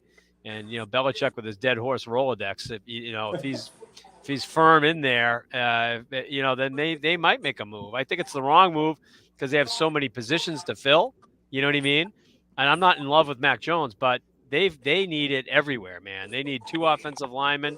They need another edge rusher. They need help at linebacker. They need a top corner. They need a receiver. Well, they've got 2 tight ends whose contracts are coming up at the end of this year. Now. Yep. Darnell Wright is going to be picked by the Bears. I was wondering what the Bears were going to do, because the kid that they started at left tackle was a 5th-round pick last year. I thought they were going to go with the kid from Northwestern and see if they could maybe put him at guard to start off his career, and then Skoronski. And see if they could keep him there at guard, or then maybe move him back outside. But Darnell Washington, that's a true tackle right there. So I'm happy that they got some support for Justin though. Yeah, they haven't had an offensive line in Chicago since I was a child. I mean, their quarterbacks have been under duress, and they had great running backs there. Matt Forte never had anywhere to run. Montgomery had nowhere to run. You know, so they needed a line. The guy we were talking about at offensive line for the Patriots at 14, because I think they need a pure tackle, not one of these hybrid guys. Like Isaiah Wynn was a tackle in college who had alligator arms, so it's like he profiles better as a guard. The guy that is like a pure tackle is other than Paris Johnson, who's already gone, and Darnell Wright, is Broderick Jones from Georgia, but a little bit more of a project. Yeah, but that's a big boy right there. But a little bit more of a project, and then the Northwestern kid, kind of the same thing, got the alligator arms a little bit. I think he actually has shorter arms, I was hearing, than Anthony Richardson.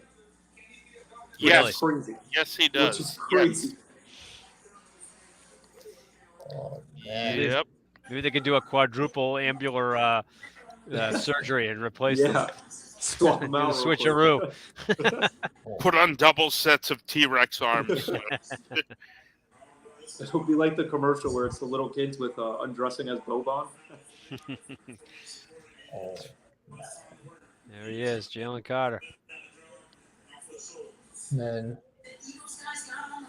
I love that pick for the Eagles. It's such a good pick. So I mean, if Levis doesn't go here, I don't know where else there's a fit, unless somebody trades back up. How about the Commanders? The Commanders.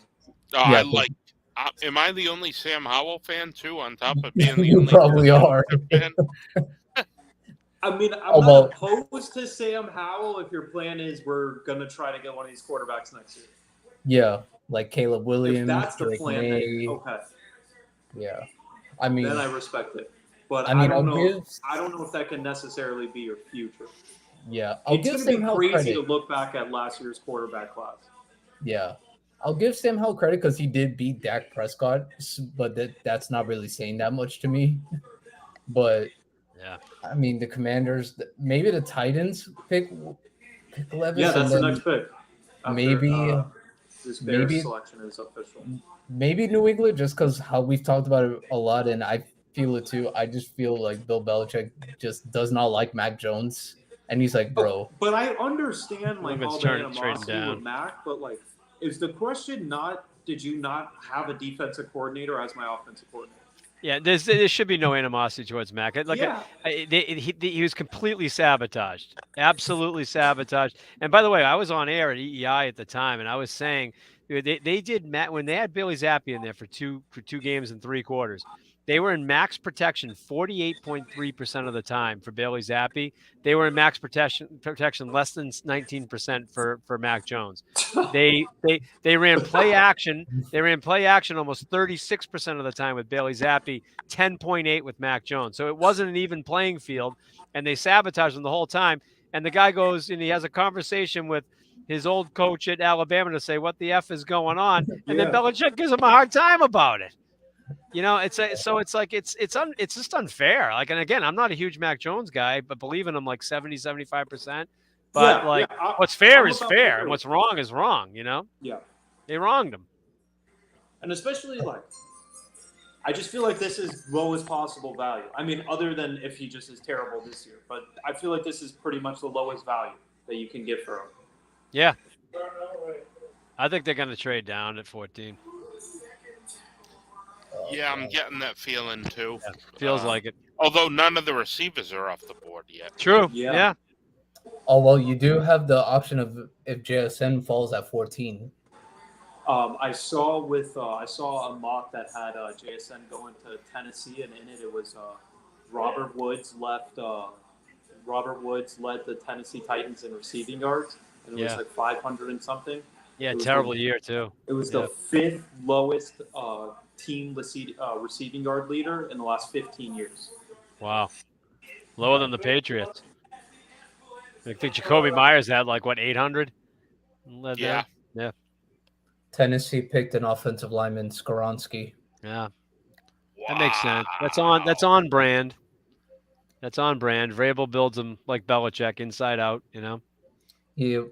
I don't blame teams if they really want to build like a strong line. I feel like they kind of showed it this year in the Super Bowl. Yeah, the Chiefs had such a great offensive line, and look what happened. They beat the best defensive line, and I don't get me wrong. I'm not gonna say I was really doubted, but when they kept making the comparison, the Eagles' defensive line, they're getting just as many sacks as the 85 Bears, and I was like, people, please stop saying this. They are not in the same class. Yeah. Nothing against the Eagles. They are playing good, but let's look at the competition, people. Yeah. The Bears, I'm sorry, their worst game was against Dan Marino.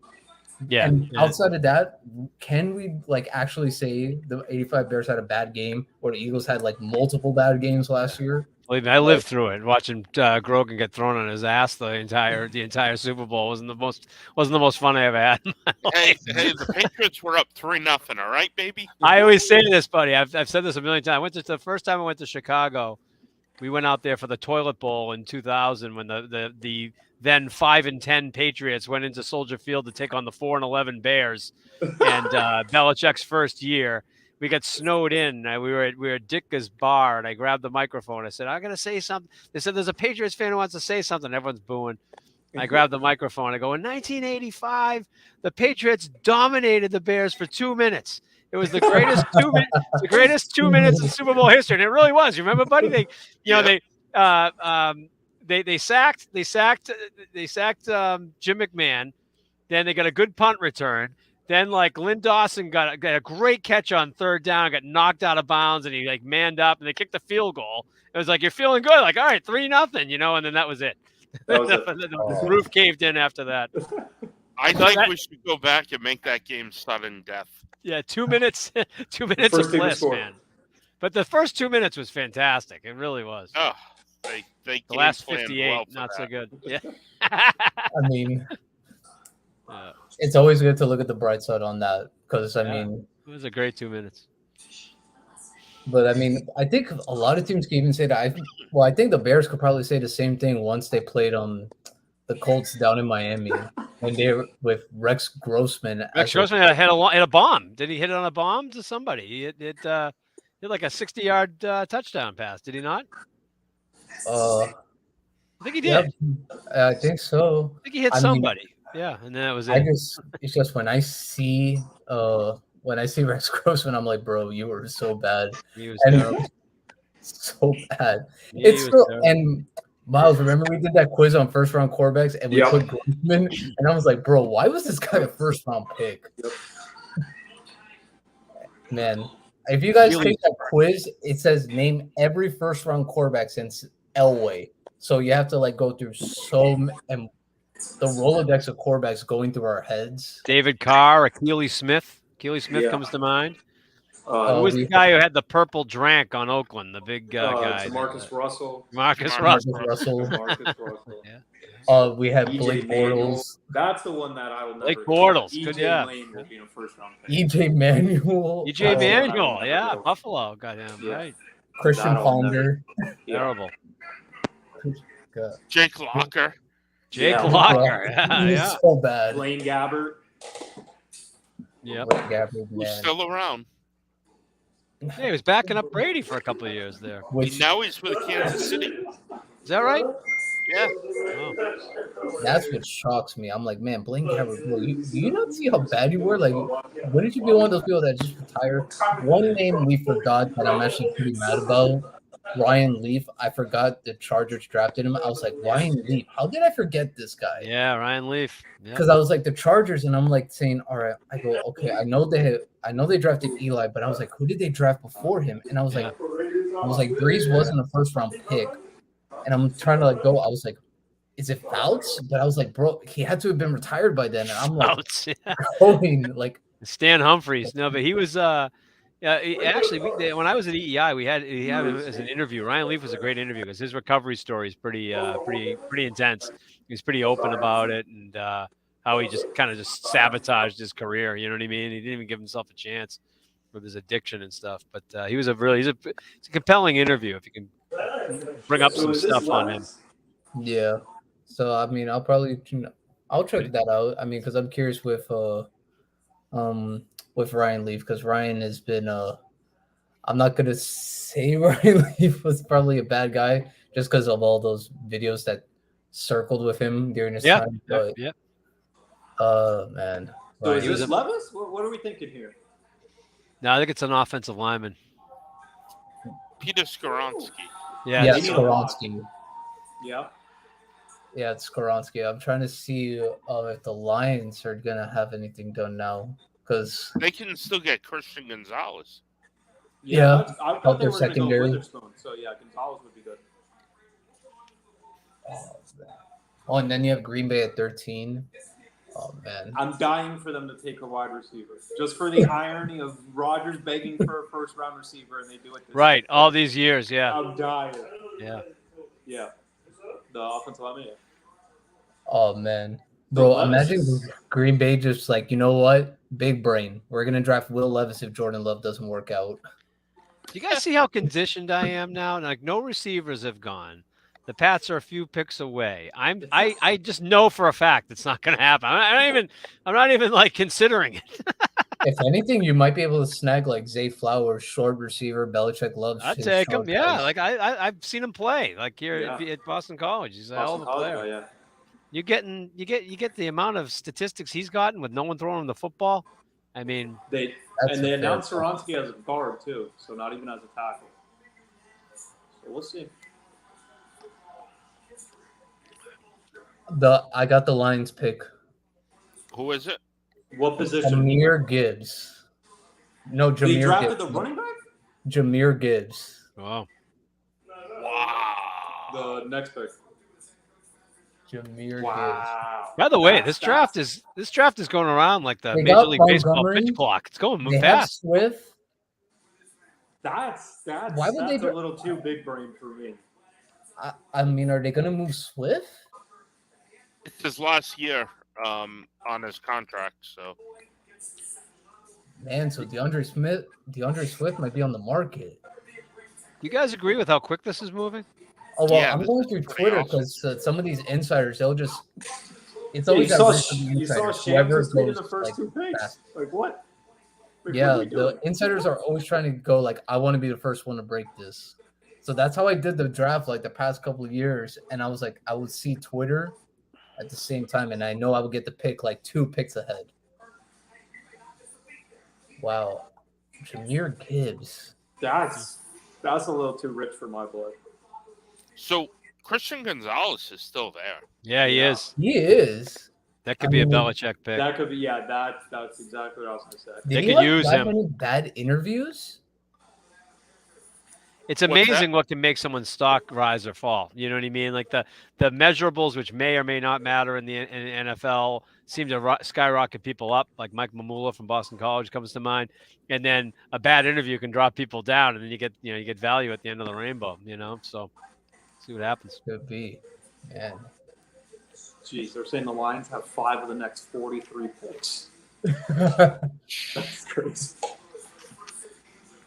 Credit to the Lions, man. They have a So stock. wait, so they got Swift, Montgomery, and now Gibbs. That's crazy. Yep. I am not drafting a Lions running back in fantasy this year. That must tell us something about Swift's health or Montgomery. Yeah, that's because Williams was good for them last year too. Bro, Williams. Yeah, he was. Swift was banged up, but Williams was good for them. So no, Jamal Williams was like he was like a lead back for them, and after being a career third down and spell back, in Green Bay. Yep, that's a good point. Okay, That's odd though. They just signed Montgomery. He was young, and that's weird. Odd pick. Huh.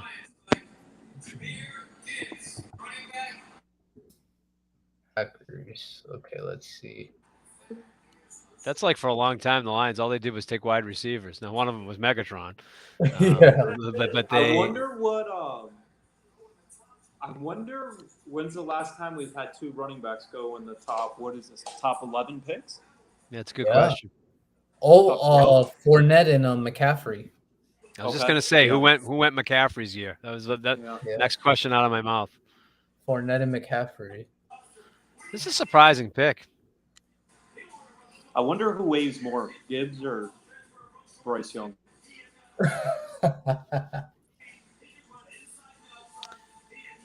Because that doesn't bode well for David Montgomery. No.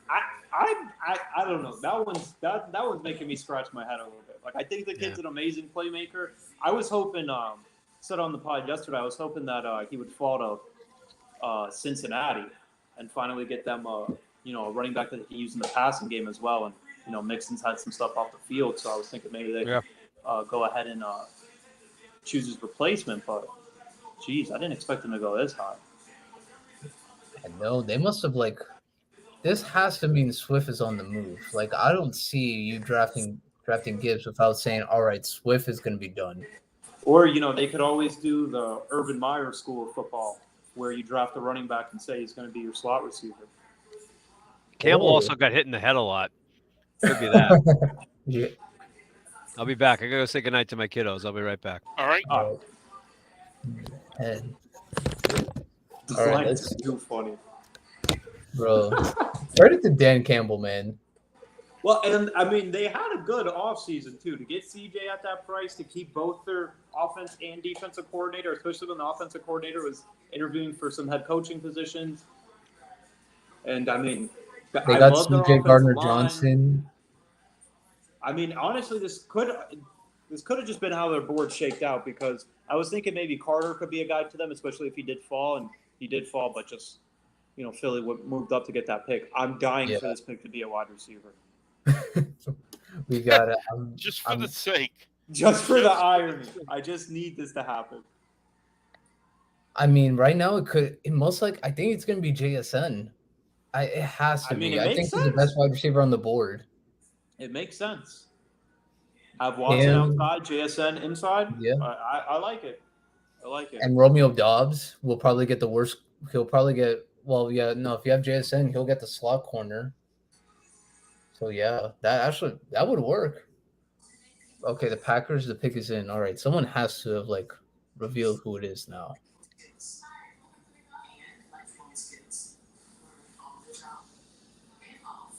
Oh. Whoever's got the audio, if you can just turn it down a little bit, the TV. Oh, that's me. Hold on. Just so we don't want to run that or get in trouble. Long as you can hear it.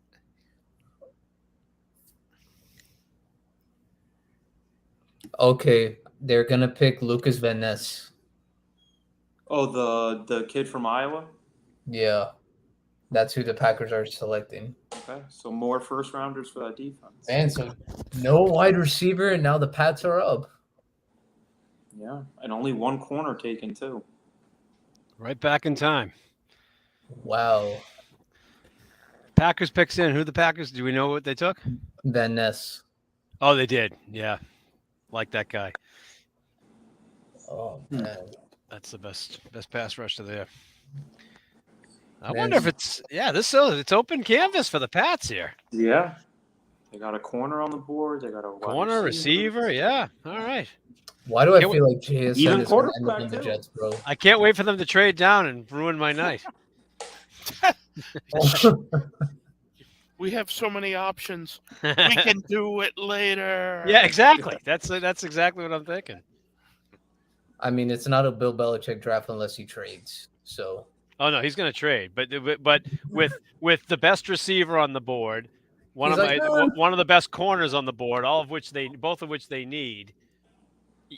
I have this just wrenching feeling in my queasy stomach that he's going to trade down. I mean, it couldn't be set up better for him to get one of these two guys that they desperately need. yeah, but I mean, that's why sometimes I just find it funny when the Patriots like are in the draft. You see, there's like this obvious pick where they can go, and they're like, "No, we're gonna pick that same position just in the 6th round," and you're gonna see this guy no one's ever heard of. Yep. And watch, he's gonna be. That's what happened with Isaiah Wynn. It's time to Michigan in like the 5th or 6th round. Yeah, it's time to Michael Onwenu. Yeah, it's time to get away from that pattern. Yeah. I mean, he's just driving me bonkers. You know, you can get away with that when you have a certain guy wearing number 12 as your quarterback and a certain guy wearing 87 as your tight end. You can take those risks, but this team needs talent. They need top end talent. They need it now. top end. Yeah. On both sides of the ball, by the way. And if they're afraid to take the receiver, which they should be because they suck at it, they should get the corner that can cover the receiver. You got to do one of them. You know what I mean? You got to do one of them. But I do like what was it, Jones? Yeah, there's the 3 Joneses: Jonathan Jones, Jack Jones, and Marcus Jones. No, they did well in the 3rd and 4th round last year with the Joneses. Like they did well, but you still need that one guy who's got that pedigree of alpha corner, particularly in the AFC with all the great quarterbacks and receivers. I mean, come on, if you can't play with them, you're gonna have to cover them. You know? Yeah, that's definitely a fact, especially with how the AFC East is now. The quarterbacks. Yep. Yeah, and receivers, jacked at receiver too. Yeah.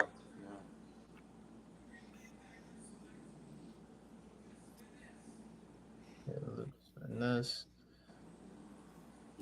Oh man! All right, let's see who else might be on here. Maybe the Jets traded Rodgers back too.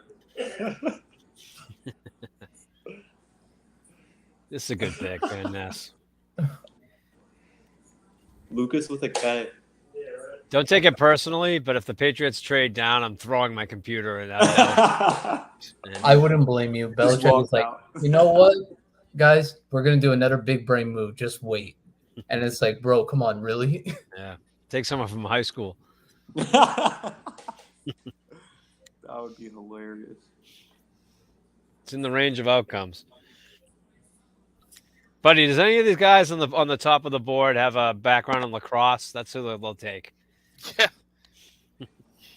If we gotta bring your stick to practice. Yeah, he loves himself like a rugby style kicker and a lacrosse player. Let's do some research on that. If Christian Gonzalez up in his back. Yeah. But if Christian Gonzalez or or like Jackson Smith in Jiba had a lacrosse background. The pick would already be in. Yeah, pick's already announced.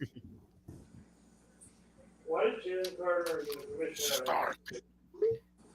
Did they shorten the amount of time? I mean, like 5 minutes seems familiar from the last couple of years, but it used to be like 15, was it not? Years ago. Yeah, I feel like 12, around 12. Yeah, this is because the pitch clock is moving quickly.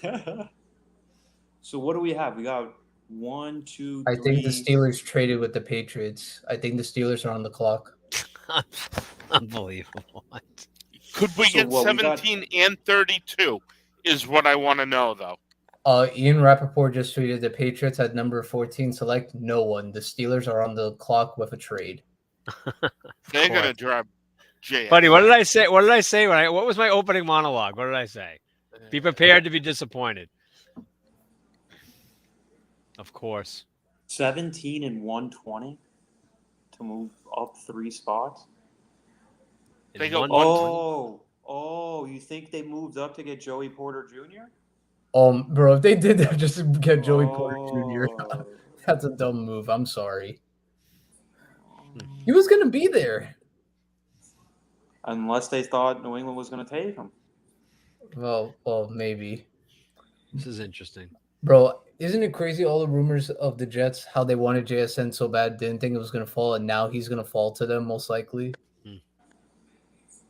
They almost have too many receivers right now. Like, you know what I mean? They went from, I mean, they're talented. Garrett Wilson back together. I love Wilson fantasy this year. I think with Rodgers, I think that might be a great fantasy pickup. No, I'm with you. Tyler Conklin, too. I like Tyler Conklin at tight end. Man, Steelers. Who are the Steelers going to grab? It would be cool if it was Joey Porter Jr. Yeah, I kind of would find that pretty cool, too. Yeah, that's pretty cool. I've been mocking him there.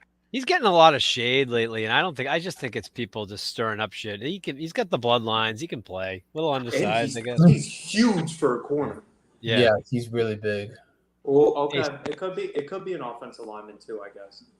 Yeah, it could be Broderick Jones. He's kind of got that. Porter's kind of got that like Jabril Peppers kind of body. You know you know what I mean, like a little hybridy.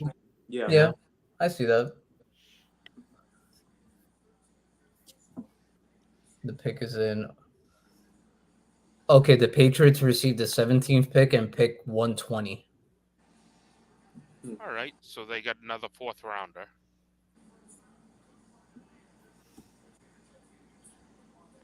Another 4th, huh? I'd like something better than a 4th rounder. But... It cost the Eagles a 4th rounder to move up 1 spot, and then it only cost the Steelers a 4th rounder to move up 3 spots. Yeah, because it's further down. It's Broderick Jones. Okay. Get some help around Pickett. Yeah, bro. Pickett needs to be protected, and Najee too. Don't you think with the amount of people that are on top of the boards, the way the board has fallen, that the Pats should have got more than a 4th round as a throw-in? Yeah. Am I on an island there, or you guys agree with me? Well, I'm thinking all the receivers are available. Your pick at receiver and basically your pick at corner, with only 1 being taken so far. Because I think Commanders are going to take Levis, if I had to guess. I mean, it felt pretty perfect for them. You know what? It might be Levis to the Patriots, and they're just waiting to see if he falls. I wouldn't like that. I can't even imagine the reaction then. Broderick Jones. Wow, power to him. I thought that's who the Pats would take. Either that or Gonzalez. I got the trade down right, but I'm not going to put myself in Canton for that one. That's pretty predictable with these guys. You think they stay at 17, or we get another trade back? Oh, you know what? You might. Yeah, that could happen. Moving on down to yeah. Keep moving. Moving on down the division. Moving on down the draft board. Moving on down. We're gonna have every pick in the 6th round. In the 7th. Don't forget the 7th. Yeah, 1/7. And we're gonna kick ass with the UDFAs. Yeah, he's definitely upset that he didn't draft Brock Purdy, Mr. Irrelevant, last year. He's like, all right, you guys thought you saw the best Mr. Irrelevant, just wait. Just wait.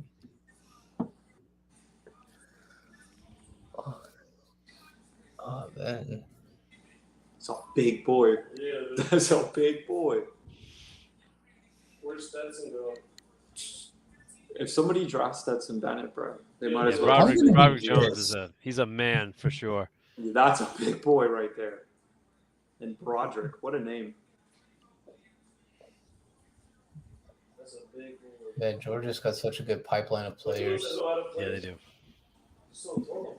Where does Fairness, Georgia find these boys? They got Broderick Jones, Jordan Davis, Jalen Carter. Like, where are these guys from? They feed them big down south, man. Not a lot of Whole Foods down there. You know what I mean? Oh yeah. What's that place in Florida where the football players Let me see. Maybe. They put gravy on top of their gravy down there. Oh, great. Oh man. I don't know if I might be the only one, but I feel like with the Jets, oh man, I would like to go O-line. Just because I'm not, I forgot who is the tackle that he had a really good rookie year, but then he got hurt. Mekhi Becton. Yeah, Mekhi Becton. Yeah, that's where their need is O-line. I feel like if you could get another tackle, it's not to fully give up on Mekhi Becton, but I just don't know. His health is really iffy to me. And you also have Vera Tucker, where how about a tight end? Hurt. How about a tight end to move in that offense? Tight end would be good, but when you have Tyler Conklin and then he's okay. CJ Uzama, I'm like, all right, you already have two. I feel they're like okay. Conklin's okay. I feel like they'll do okay, but the Steelers must have thought the Jets were going to take O-line. Yeah, I mean, O-line's a smart move for the Jets because they've got a lot of the skill talent now. And they still have some good skill players, like you said, on offense. You have Gary Wilson. You brought in Lazard. You still have Corey Davis on that roster. I like Corey Davis, yeah. And if Corey Davis is your third receiver, I actually think that's really good. And they got the other kid there too, the other young receiver. He's a burner that everyone forgets about. You look him up. Forget his name. It's not Desmond Mims, right? Yeah. Denzel Mims. Yeah, Denzel Mims. Yeah, Denzel Mims. Yep. Yeah, Mims has been good. It's just the opportunities that just haven't been there for him. There's more there with him. There's more there with him. You're right. They haven't used him well, and also too, their quarterback play was atrocious the last couple of years. I mean, several years. So, I mean, yeah, we all kind of saw it. I mean, I think the biggest example was that Patriots-Jets game where Zach Wilson was just gave him the game. Zach Wilson was terrible. Terrible. If you look at the Patriots' 8 wins last year, they beat one quarterback that's decent, Jared Goff. One. Everyone else was either a backup or a career loser. Every one of them. Yeah, what's taking the Jets so long? Are they trying to do a trade? Maybe. They're probably trying to find someone that can trade, that they can trade down, so the Patriots can trade down again. Will Levis. Is Becton playing for the Jets this year? What's the latest with that kid? Last I heard is he was working out, and it looked like he was going to give it a shot. Okay. I wonder where they go. What Tampa going to get a quarterback? Maybe. Long have the Jets fans waited to feel good about life. I'm like, yeah. I mean, I hate them to my core, but I feel a little bit happy for their fans. They've been suffering a long time. Yeah, at least they can be competitive now. Right. At least they have some hope. I'll give that. Yeah, they don't have to be a joke. You know what I mean? Which is what they've been for 30 years. I mean, 20 Yeah. anyway. 20. I mean, yeah. I mean, they just have not been good. They've No. not been good. A couple glimmers when they had Pennington and Rex Ryan, but The Sanchez. The Sanchez. probably part of the demise. Oh my gosh. They were in a position where they'd make one step up and take 3 back. Like they just But it looks like they might be riding the ship finally. Yeah, I mean, they had such a great draft last year. They did great. Last 2 years were good. Yeah. So good. Yep. They took a guard early a couple of years ago, but he's worked out, and Yeah, he's good. they've had good drafts. Good drafts, and then last year you draft the offense and defensive rookie of the year. Oh, Yeah. So I can't even they were great. I can't even be mad about it. Man, I don't know why, but something kind of tells me, could the Jets pull a fast one and draft Will Levis? It's no, you're going to be the heir apparent to Aaron Rodgers. No way. If you factor in history, they absolutely could, because they're morons historically, but they seem to be coming out of it a little bit. This is a pretty good question from Tom Nash. Do you think the Steelers took away the Jets' obvious pick? Probably. They were going to be going offensive tackle. They're taking the full clock here for sure. Yeah. It's in the range of outcomes. They're looking for Kyle Brady. But the thing is, I mean, that's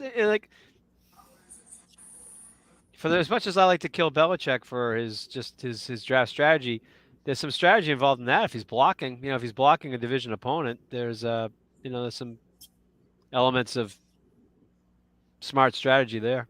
Yeah, we're not interested in this guy, but let him not be in our block division as well. Yeah. It's a good point. This is an interesting pick. Right. Yeah, I do. Once I saw it was offensive line, that's when I was like, okay, that could have been the Jets' pick. Steelers might have been a little bit afraid that he was going to be gone before he got there. Will McDonald. That's who they selected? Will McDonald. Iowa State. I honestly haven't even heard of him. Iowa State. In what position? Edge player. Oh. Boy, the Pats are going to be busy trading on Friday and Saturday, huh? Will McDonald. I mean, how many picks they have? 12? Now they got that extra 4? So what, they have Johnson, who they drafted last year, first round. They got Will McDonald, Quinnen Williams, 3 first-round picks on that defensive line now for the Jets. I guess they. Yeah, I mean, we kind of saw last year. Once Josh Allen went down, if you had a good defensive line, you were gonna get to Allen, and because he'll cough up the football. And then obviously sorry to keep bringing it up, but the Dolphins, they don't have a good offensive line, and they're all right, if we could get to 2 of, maybe we stop that offense. That's probably the only way to do it. And then it's going to make Sauce's life so much easier too. The more pressure that they can get. Oh my, bro, he'll have to cover for what, 5 seconds? Wow. Huh. Bro, I can't believe I found it funny. We trashed Will Levis yesterday, and we're bro, this guy gets picked in the top 5, and he's slipping and slipping and slipping. I mean, so what? We have 2 spots that we can see him going. It's Washington, which is going to be after this Jets pick, and then maybe Tampa. Other than that, it's got to be a trade back up, right? Yeah. I mean, unless it's New England. Yeah. Unless it's New England, I don't quite know where the spot is for Levis. I have no idea, bro. That one is weird. Here, give me a second, guys. I'll be right back. All right. Wow, Will McDonald. That's interesting. Commanders. Let's see what the Commanders got.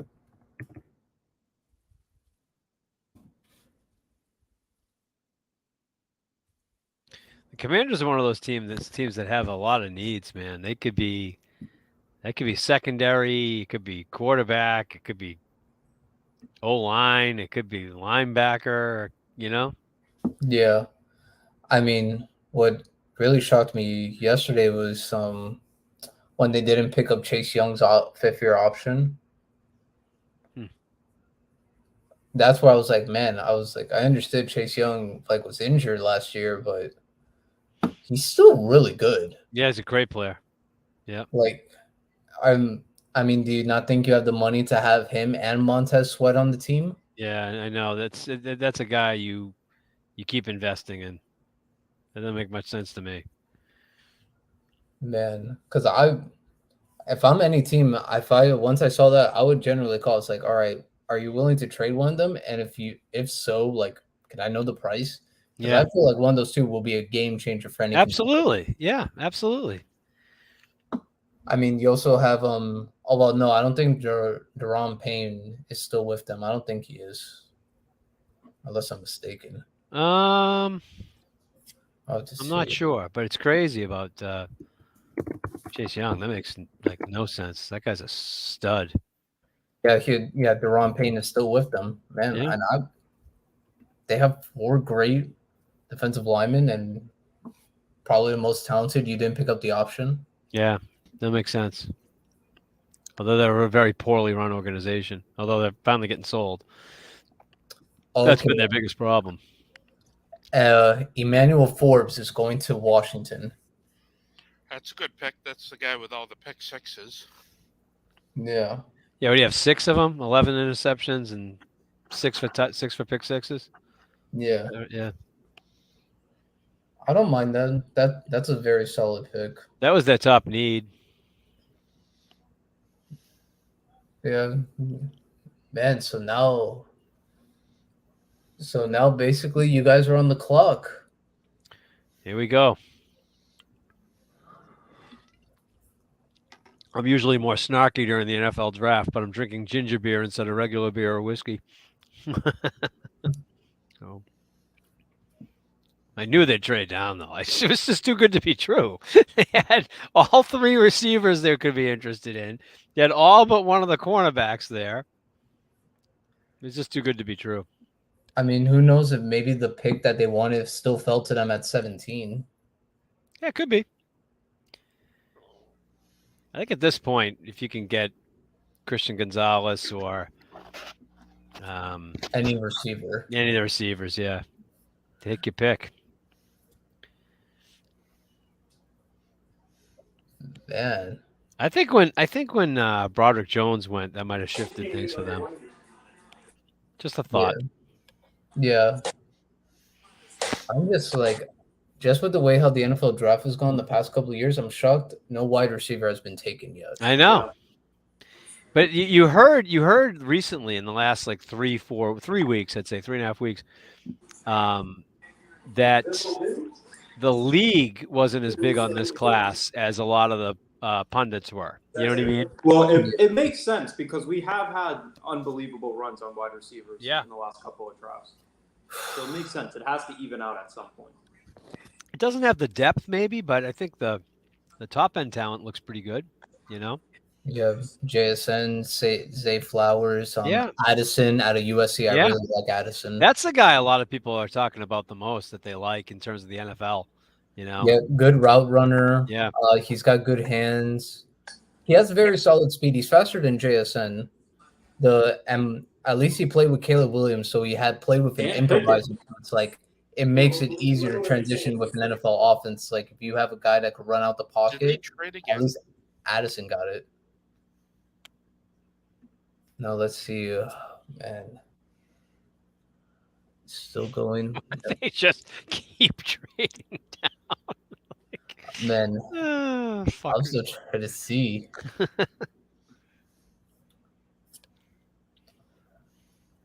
I think they probably won't say anything until probably they announce the Commanders pick. Yeah, Emmanuel Forbes is a good pick for them. Yes, still a good pick. They need help at their depth at the secondary. They've had a sneaky good defense for a while without that. Without a corner. Oh yeah. Not even sneaky good. They've been shut down good. At times. Just the linebackers. I'm not a big fan of them. Yeah. Their linebackers are great against the run. Just they're terrible in coverage. That's why I think so many teams like target down the middle against them. Or maybe I think Branch probably could have fit with Washington. People are going crazy over this McDonald pick on Twitter. Oh yeah, it's bad. Yeah. They're like, bro, who is this guy? Whoa. Did you guys see this video of him jumping over a car? He jumped over a car? Yeah, I'm going to here, hold on. I gotta hop on Twitter. I'm going to send this to Angel. Drop it in the chat. All right.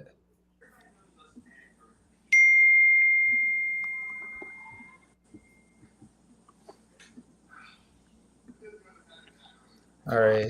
So it's all right. So it's there in the chat for everyone to see.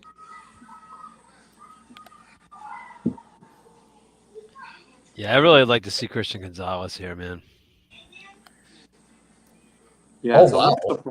It's a little surprising that he's fallen this far. Yeah. Oh no, I was looking at the tweet Miles sent me. He actually did jump over a car, and it's an SUV. What the heck? Wow, that's actually very good athleticism. I'm trying to remember the last time I tried This is the guy the Jets got? Yeah. Well, Jets fans are going to be trying to run him down from what I've seen on Twitter, so we better be ready to. They're not happy. Yeah.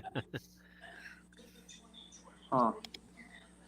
I think the Jets might have just been surprised that the Steelers jumping him.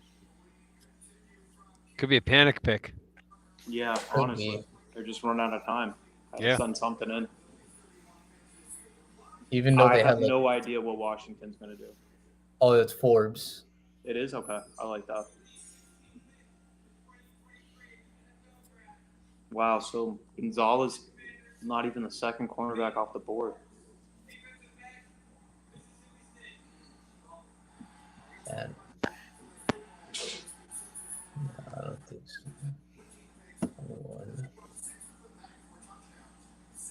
Okay, it's in. I got the Patriots pick. Who is it? Am I going to be happy? Gonzalez. Nice. Okay. It is Christian Gonzalez? It's a good pick. There's a tweet. I'll send it to you right now. I'll put it in the right pick. It's the right pick. Wow. I'm assuming because this guy's verified. So good business. Good business if that's the guy they already wanted and they ended up still getting him. That's what he is tweeted. I'll see if there's other people that are saying Christian Gonzalez.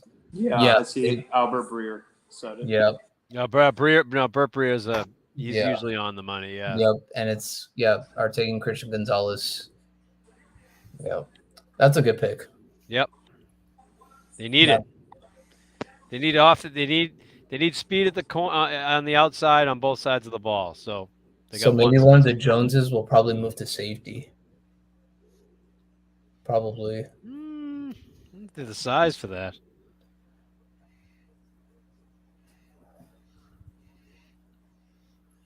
Man, I have to give credit to the draft for this year for all the GMs because last year there were so many big trades. It was just going nuts one after the other. It's only been a few for this one, and it's no blockbuster of any stars.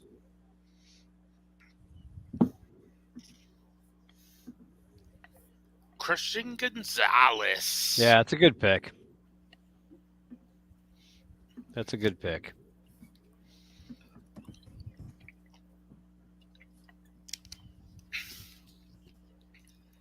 Now those receivers have still all fallen. They're all there. Yeah. Mm-hmm. Maybe they can get Zay Flowers in the second round. If Zay Flowers falls to the second round, that's going to be shocking. He might. There was a rumor of that. Yeah.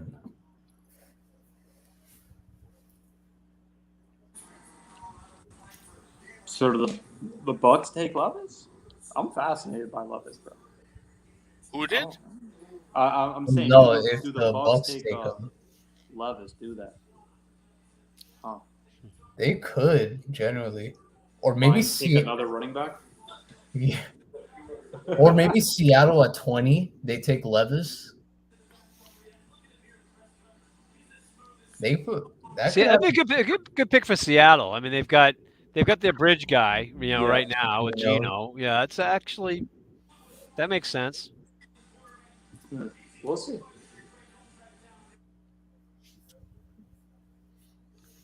Man, it's still.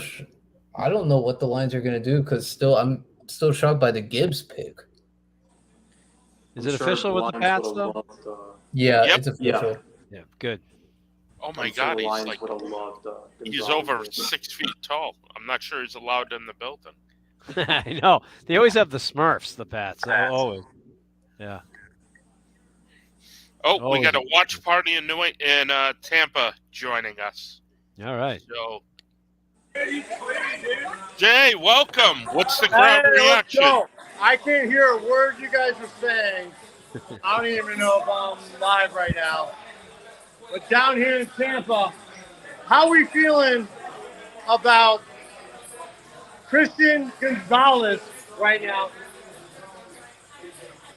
Feeling pretty good.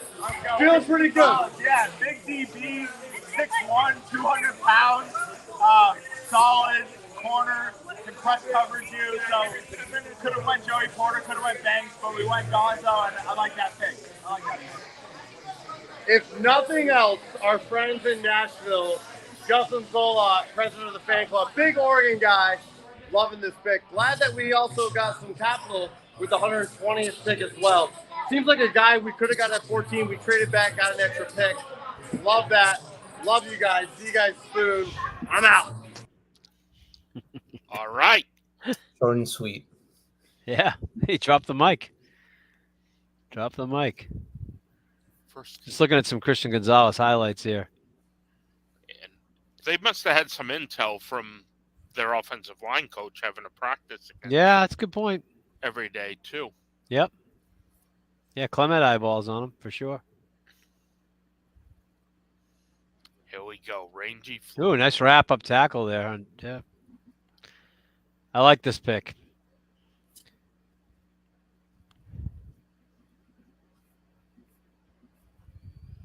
Good.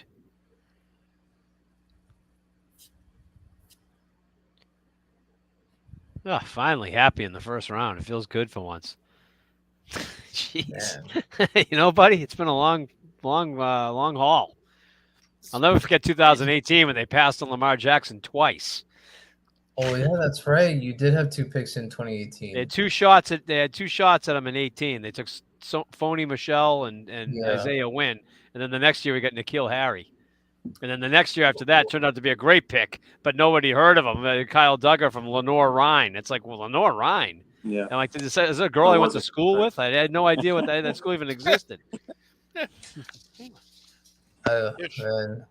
Welcome to the room, Lenore Rhine. She sounds like an opera singer or something. Man, this kid's tall and sleek. He looks like a D-back. Man, why do I feel like the Lions are going to trade again? Because they would have known their pick by now. Yeah. Maybe they're just I think when ESPN is solid and waiting for the commercial break. I think Dan Campbell was regretting having 5 running backs now. You know what I mean? We're going to draft a fullback. I mean, it's like he's going to run the option. Like, what's he doing? Great player, but I mean, you got Swift, Montgomery, Jamal Williams. Like, Jamal Williams is not with the Saints. Oh, okay, yeah. So it would be Montgomery, Swift, and then Gibbs. Okay, the Lions pick is in. Still a lot of backs. Oh yeah. Okay.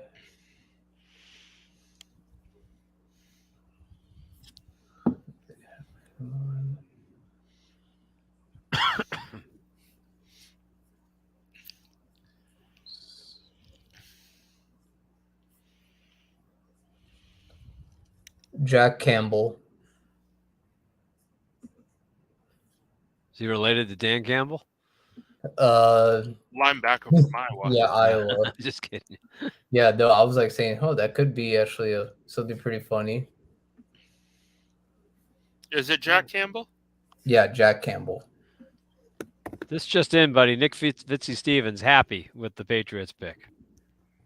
quote unquote. Would you look at that? Pats gambled on the draft and got their guy. Christian Gonzalez is a baller, and they needed a number 1 quarter with size. Yes, they did.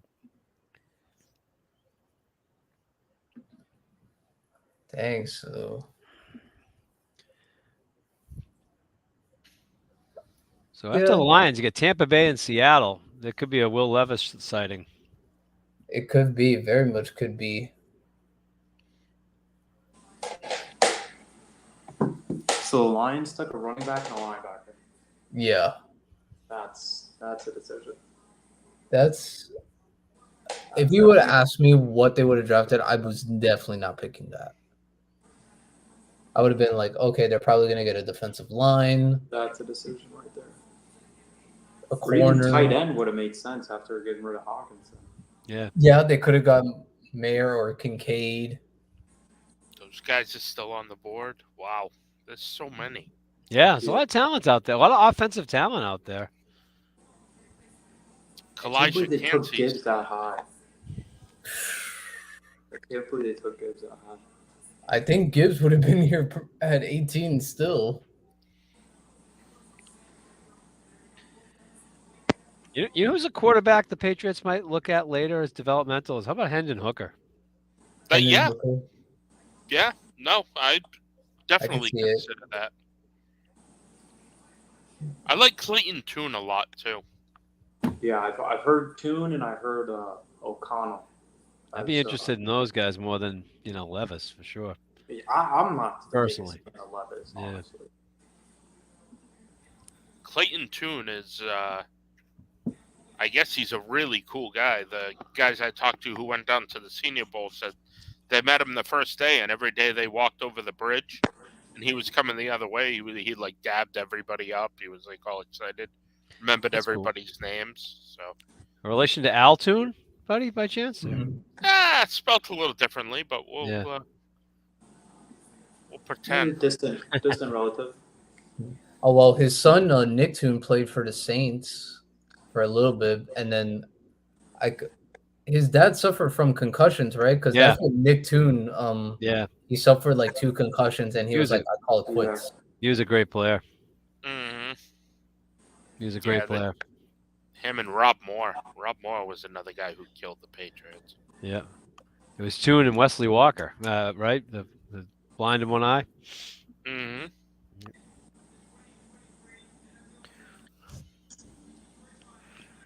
So Tampa on the clock. Very interesting team here. Yeah, this will be interesting. And do we think Devin White gets moved in the next couple of days? Or? I don't think so. He's too good to be traded. I think they'll solve the contract issues. This Tampa's got to go. You know what? I'm just thinking about their games last year. Their offensive line was Swiss cheese. That's where they should go. Yeah, I wouldn't mind that. And they got old really quick. Yeah, they did. They did. Excuse me. I mean,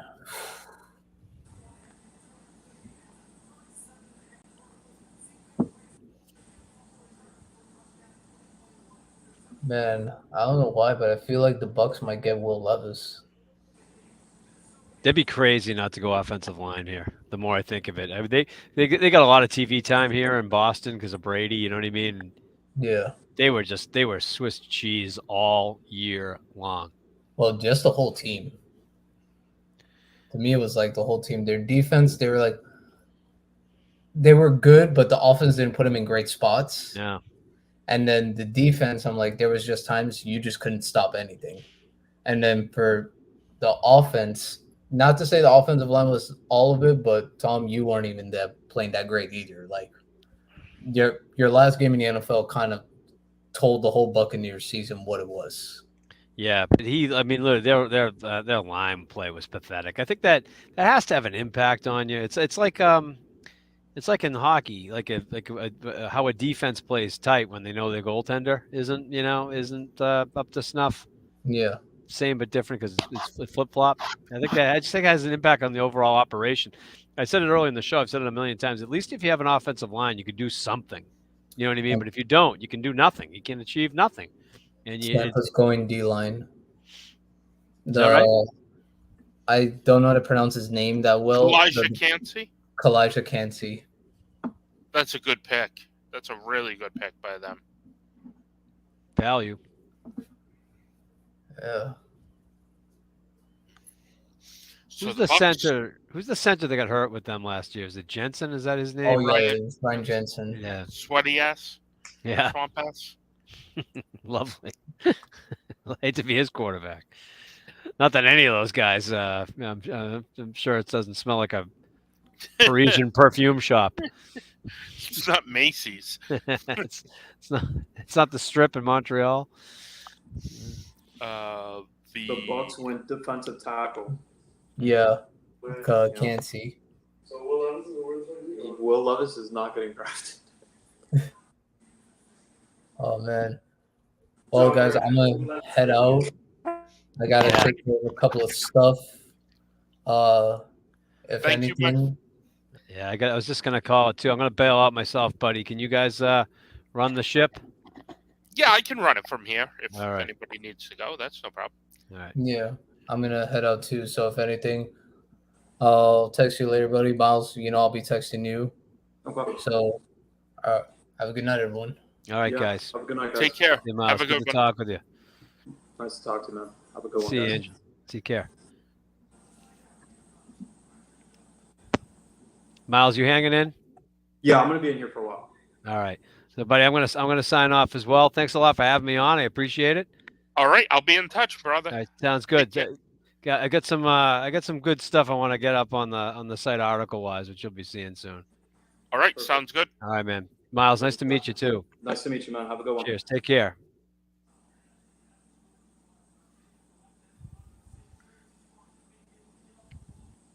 Of course, they compare him to Aaron Donald because they went to Pitt. Yeah, and the smaller, squatty type defensive lineman. Of course. But I don't know if there's another Aaron Donald in that.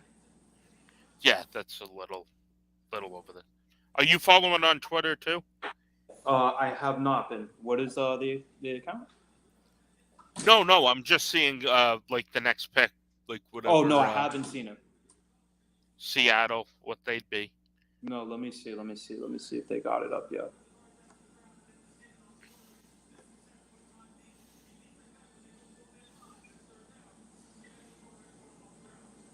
Yeah, I haven't seen anything. Let's see. Because that could be a Will Levis spot. Yeah, Levis. I mean, because they do have the bridge. I'm not the biggest fan of Levis, honestly. I'm not the biggest fan. We'll see. I wouldn't be mad at. I mean, this might be a little bit too high for him, but I wouldn't be mad at Seattle taking Hendon Hooker. Yeah, no. You get the 5th year if you do that too. That's the other. Yeah, that's the big other part benefit, of it. especially because this year might be a little bit of a wash with him coming off the injury. Yeah, and you already have Geno Smith, so it's not. Yeah. It honestly, it's pretty cool that they started doing the draft in different cities. I like it. This Kansas City setup's pretty cool. Yeah, because you learn a lot about the city.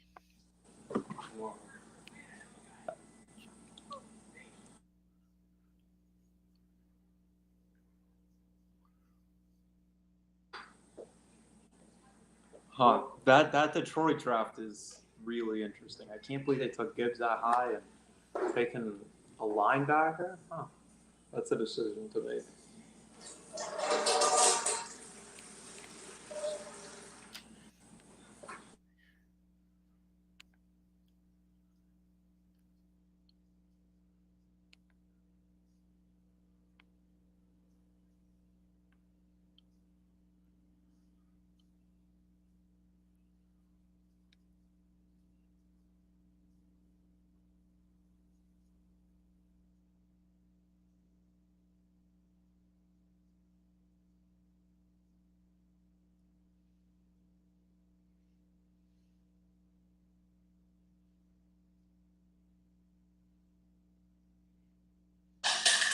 Let's see. I'm still searching. I'm still searching this. I'm still searching on Twitter to see if we get to Seattle pick. I just saw a tweet that said going from Matt Ryan to Anthony Richardson has to be the biggest upgrade in quarterback athleticism. They're yeah, finally a young quarterback. Yeah, we'll see. We'll see, because 5 different quarterbacks in 5 years for Anthony Ballard. Mm-hmm. See how it goes. And I'm also interested to see how these 2 Eagles coordinators do without Hurts and all the talent they had over there.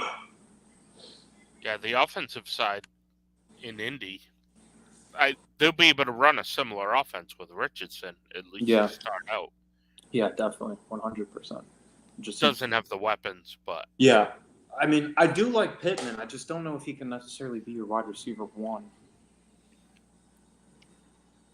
Yeah, they may have a group of 2s. The kid they drafted from Cincinnati last year too. Yeah, Alec Pierce.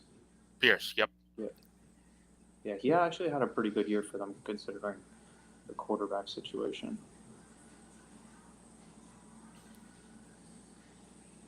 Yeah, still nothing on the Seattle pick, huh? No. I mean, they're in a pretty good position too, especially because make the playoffs and end up with 2 first-round picks and the 5th pick in the draft from the Wilson trade. Made out pretty well. Yeah, so they already drafted Witherspoon. Yeah, at 5. So I'm thinking something in the defensive line. I was surprised they didn't go Tyree Wilson. I thought that would have been the pick for them. Or maybe even Carter, but I like the Witherspoon pick. Miles Murphy is still on the board, right? Yeah, Miles is still there, and so is the other Clemson kid, Brian Breeze.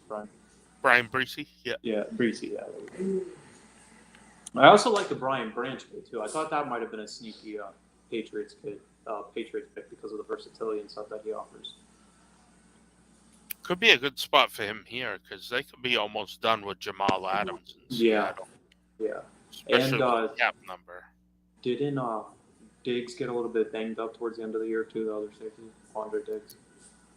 I'm trying to remember. I believe so. Jeez, they say ESPN Analytics 1.1% chance that Will Levis would have been available at pick 20. Wow.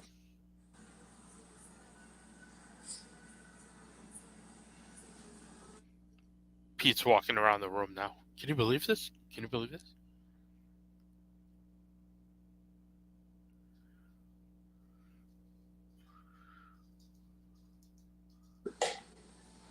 Yeah, he's definitely pacing. This is starting to be a little bit of pressure because I don't see the pick anymore for him. I don't see a landing spot. All these teams pretty much have quarterbacks coming up now, especially with Baltimore re-signing Lamar today.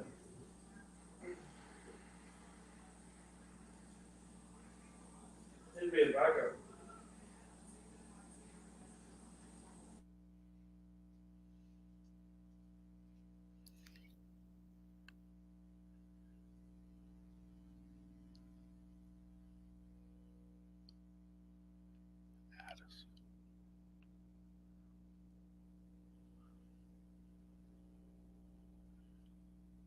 So Murphy and Nolan Smith both available here.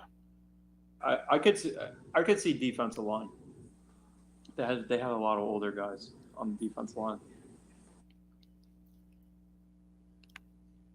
Kincaid, highest rated player they have here. Yeah, because I don't really see him going receiver, so I could see Kincaid get some more weapons offensively. Because I love Kenneth Walker. Oh yeah, I love Kenneth Walker. He's a special one. Are they just sitting there? Yeah. Yeah, they're just hanging out. Just vibes.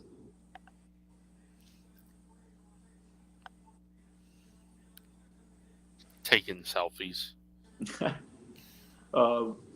Pete Carroll's just waiting to take off his shirt. I'm in the war room. Oh, picks in. Finally. Like I said, I haven't seen. On Twitter, it's saying the Seahawks are taking Jackson Smith and Jigba. Okay. I was just saying I didn't really see receiver, but okay. I like it. Put him in the slot next to DK.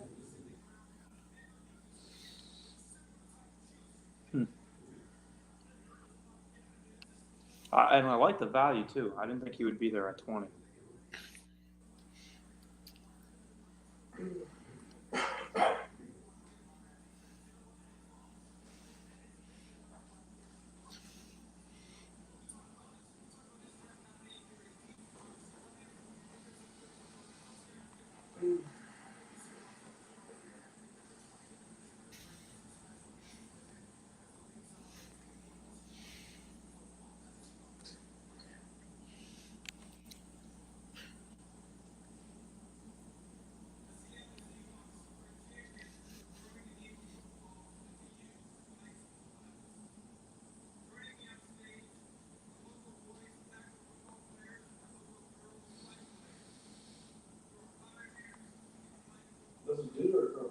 Don't worry about it, though.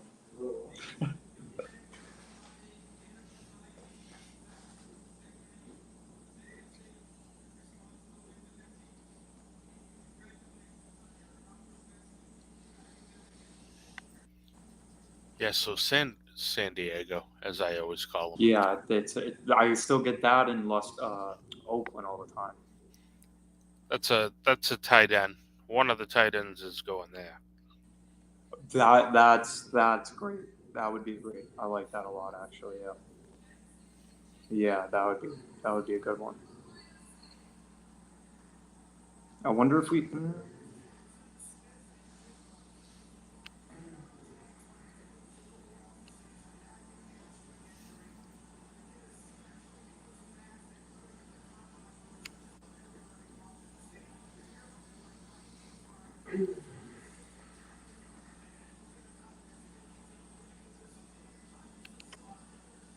Yeah, let's see what happens with this Chargers pick.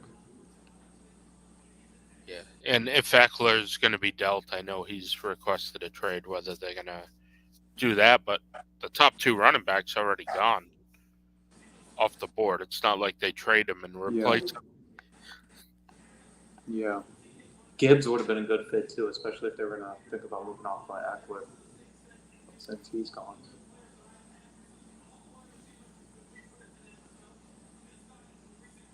Either one would have been a fit. That would have been nice. But now, what do you think? Kincaid here, or is it? I personally like Michael Mayer. Yeah, I like the Michael Mayer kid a little bit more. Personally, I think he's just a little bit better pass catcher, but I don't think you can necessarily go wrong. I think they're both going to be pretty, especially if you move them around. I think you can create some great matchups for both of them. But I would go Mayer.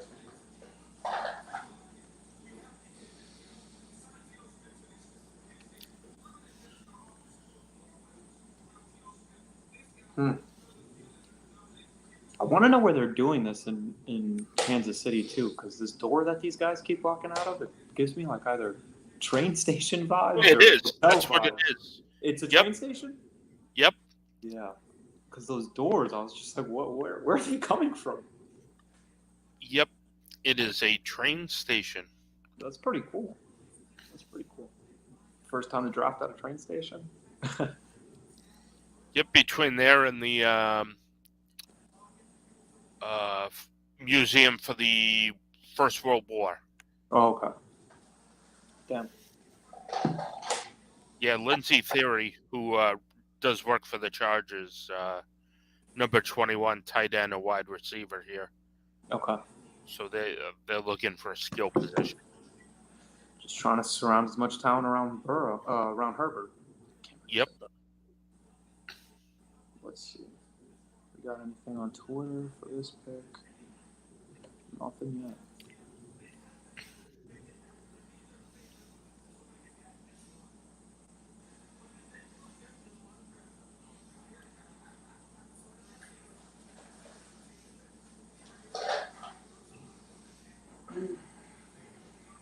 I still can't believe the Lions took a running back and a linebacker. Yeah.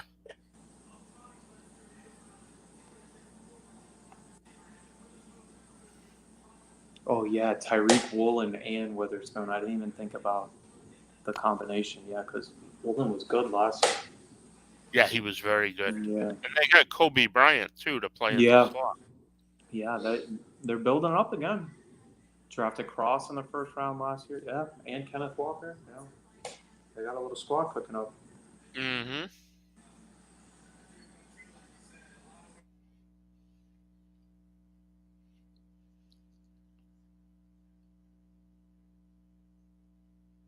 Yeah, it's got to be one of those two tight ends. It's got to be.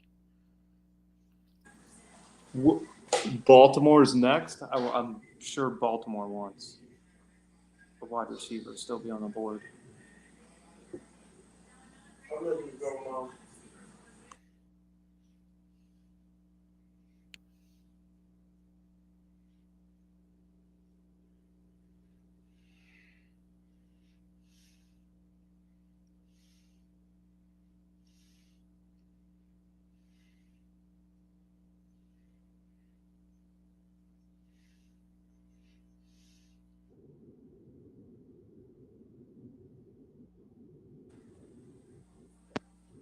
Lily talking to her.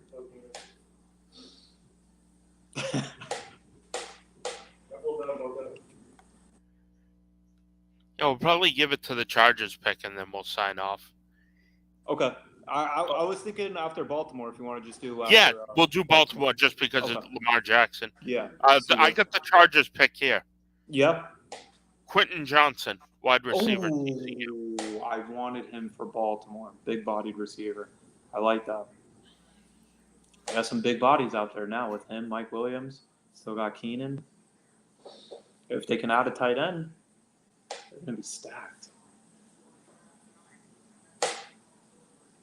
Oh, you know who could be a great Levis fit? Minnesota.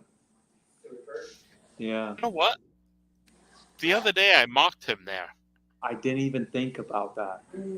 All I've been thinking is if I was Minnesota, I would try to take a little bit of a flyer on Trey Lance just to see.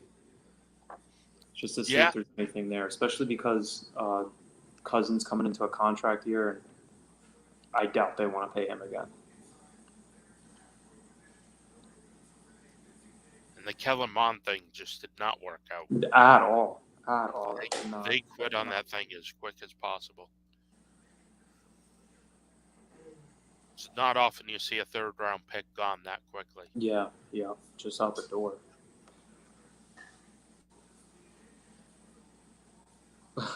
Albert Brewer tweeted, the Chargers are taking TCU wide receiver Quentin Johnson, another guy for the basketball team in the receiver room.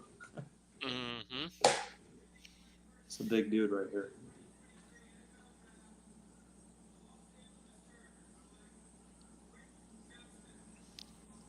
Wow.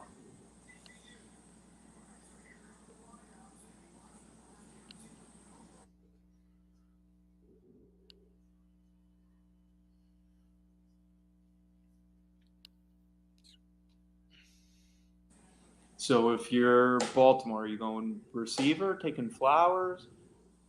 I mean, I think you're good at tight end with the combination of Andrews and likely the kid they got last year.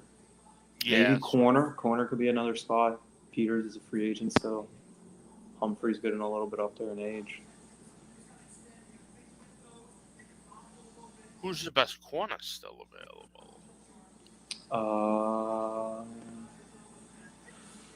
I don't even know. Let me see. Porter Jr. did get drafted. Oh, no. He's still available. Could you picture the Ravens picking him? That would be fun. That's who I want the pick to be now. That would be a good pick. Wow. I don't even know what Steelers fans would do.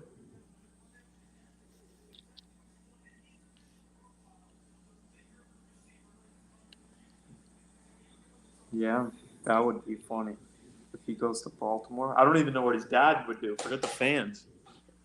Oh, that'd be unbelievable.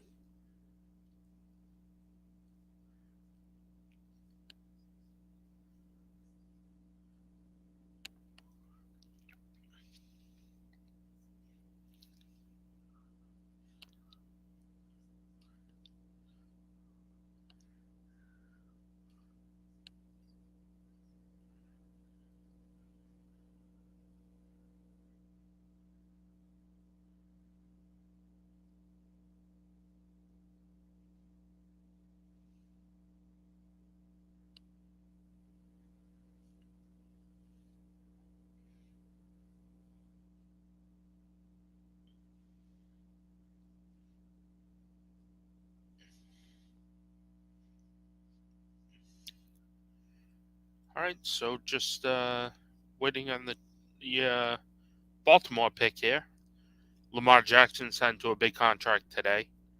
Yeah, waiting for that one. I'm excited. I think there's a couple different options that they could go. There's definitely a couple different options that they can go here. I mean, I like the fact that looking back on it, I like the fact that the Patriots got somebody that probably would have been there at their original selection, but were able to add that later round draft pick. So we'll see what goes on.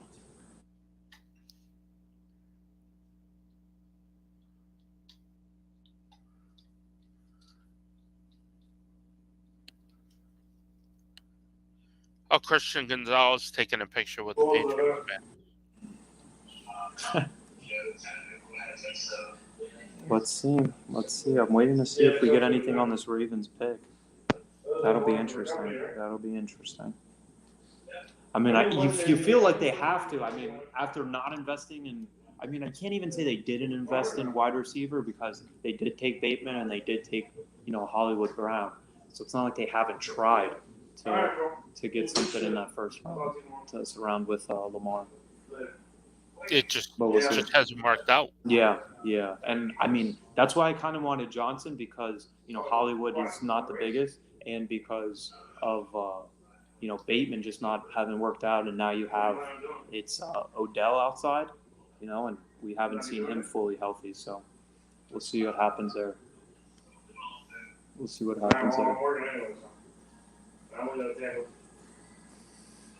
Let's see.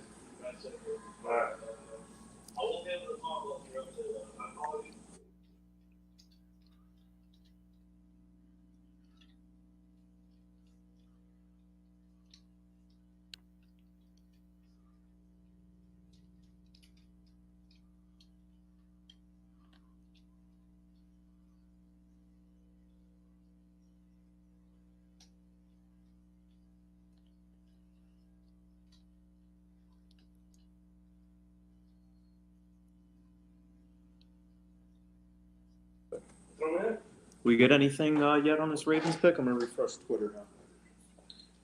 I got nothing.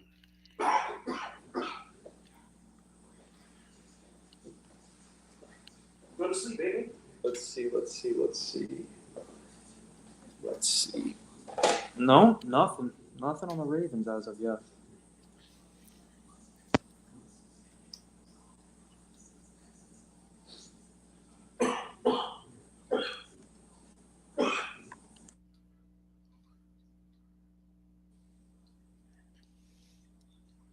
Yeah, still 2 minutes. Nothing on Baltimore.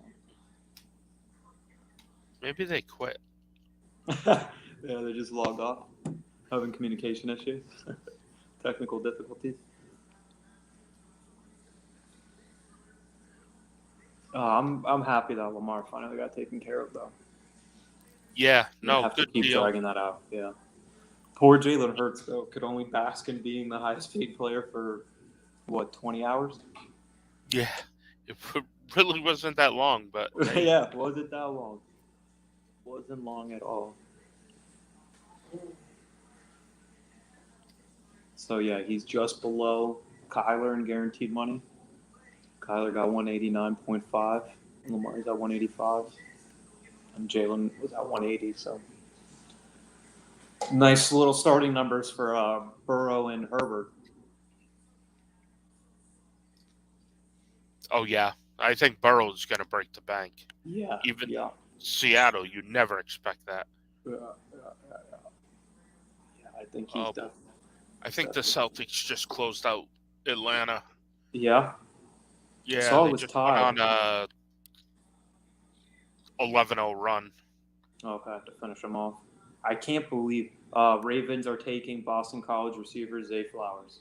Is he? Wow. Yep, that's the pick. That is the pick. There goes the receivers we were waiting for. We got JSN off the board, Quinn Johnson, and now Zay Flowers. Back to back, no? Yeah. Yeah. There's the 3 little in run a we row. were waiting for. Okay, so Lamar's got some help now. Let's see. And they gave him his contract, so got to produce now. Got to produce. All right, so we'll wrap up for tonight. Okay. Miles and Fun. myself, Yes, sir. Jim Hackett, Murph, Angel, Yep.